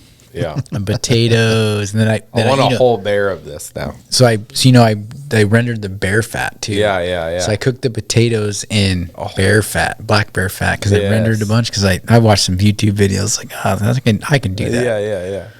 So Was it a spring one or Springer, yeah. And the fat was so good. yeah. Yeah. Nice. I mean, I'm not a professional, but Yeah. there was a bunch of meat left on it, so there was some residual in the bottom, but I let it settle, and then all the fat was on top, so it looks like oil now. Yeah. But after that, I was like, I just fry some potatoes or whatever I need to. Yeah.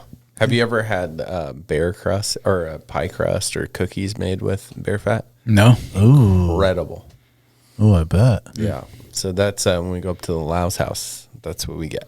It's knock your pants off, dude. Hell yeah. I'm going sounds to actually do more really of that bear fat Yeah, though, because yeah. you can cook with it. Yeah, especially like the August blueberry fat. Oh, that'd be the best. Yeah, it's sweet. Mm-hmm. Yeah. Well, that was like one of the most highly coveted products back in like, you know, the 1800s and, you know, the explorer days and all that stuff. That's that bear fat, man. It was for everything. Yeah, you got to render it down. It's super easy. Like you just cook it down. And Yeah. it just turns into freaking grease. And it's like, wow. There's Yeah. a lot of oil in that fat. Yeah. Making me hungry. Stink that house up though. Oh, I I bet. bet. You gotta do that outside or in the garage. Little MSR reactor action. Yeah. Yeah. Just get it. Oh, just ruin it. Just one dedicated only for that. Oh, yeah. My goodness. The bears know where to go when you're cooking a sheep deal. You should do that at freaking, if you're out there camping or something. Yeah, that'd be a good place for it. Oh yeah. Well, thanks, Joe. It's J Peters 1547 on Instagram. If you want to look at some of Joe's cool pictures or have any questions, I'm sure he'd be willing to answer anything as far as hunting goes. If you're not a Patreon member yet, go to patreon.com/Alaska Wild Project. Barney's, it's got the merch in there. We have some new stuff up on the website as well. If you're looking to support us that way. Leave us an Apple Podcast review. I'm actually debating on doing a giveaway for like the raddest, funniest Apple Podcast review. We should do that. So just leave us a review, man, and we're gonna find one we like, and we're just gonna send you some stuff, man, because we love reading that stuff, and that's really helpful for us and for everyone that's listening. So if you got a cool something to leave on that'd be really great. And AlaskaWildProject.com for some of the merch, and support the people that are supporting us, all the sponsors and all these local businesses. We're all in this together, and we appreciate everyone listening. Alaska, stay wild. You remember my speaking to you of what I call your overcautiousness. Are you not overcautious when you assume that you cannot do what the enemy is constantly doing? The Alaska Wild Project podcast is brought to you by the following sponsors. Barney's Sports Chalet, supplying hunters with the best hand-selected gear since 1963. The exclusive home of frontier gear built for the rugged Alaskan terrain. Your one-stop shop for all your outdoor needs. Visit Barney's today at 906 West Northern Lights. Arbor Digital, the forefront of digital assets, cryptocurrencies, and wealth management, providing a low-cost, research-based investment strategy for Alaskans looking to invest their hard-earned money. Visit acminc.com today to put your money to work. Tailored Restoration 24-hour emergency home services, helping Alaskans restore their dreams since 1972. Services include fire, water, mold, post-emergency cleaning, repair, and remodeling. Give them a call in Anchorage, Eagle River, Matsu, or Fairbanks. Hit them up at tailoredrestorationalaska.com. Total Truck and Alaska Overlander, Alaska's premier supplier for custom automotive accessories and overlanding products, providing all-inclusive rental vehicles and trailers custom outfitted to explore the Alaskan backcountry with a unique and convenient traveling experience. Serrano's Mexican Grill, 2 locations, one on Tudor, one on Northern Lights. The Northern Lights location has their new tequila bar. Check it out. Also see their daily specials at serranosmexicangrill.com. TheTreehouseAK.com, located at 341 Boniface Parkway, Alaska's own and grown cannabis and CBD store. Ask the bud tender what the strain of the day is to get your 10% off. The Treehouse, where the culture lives.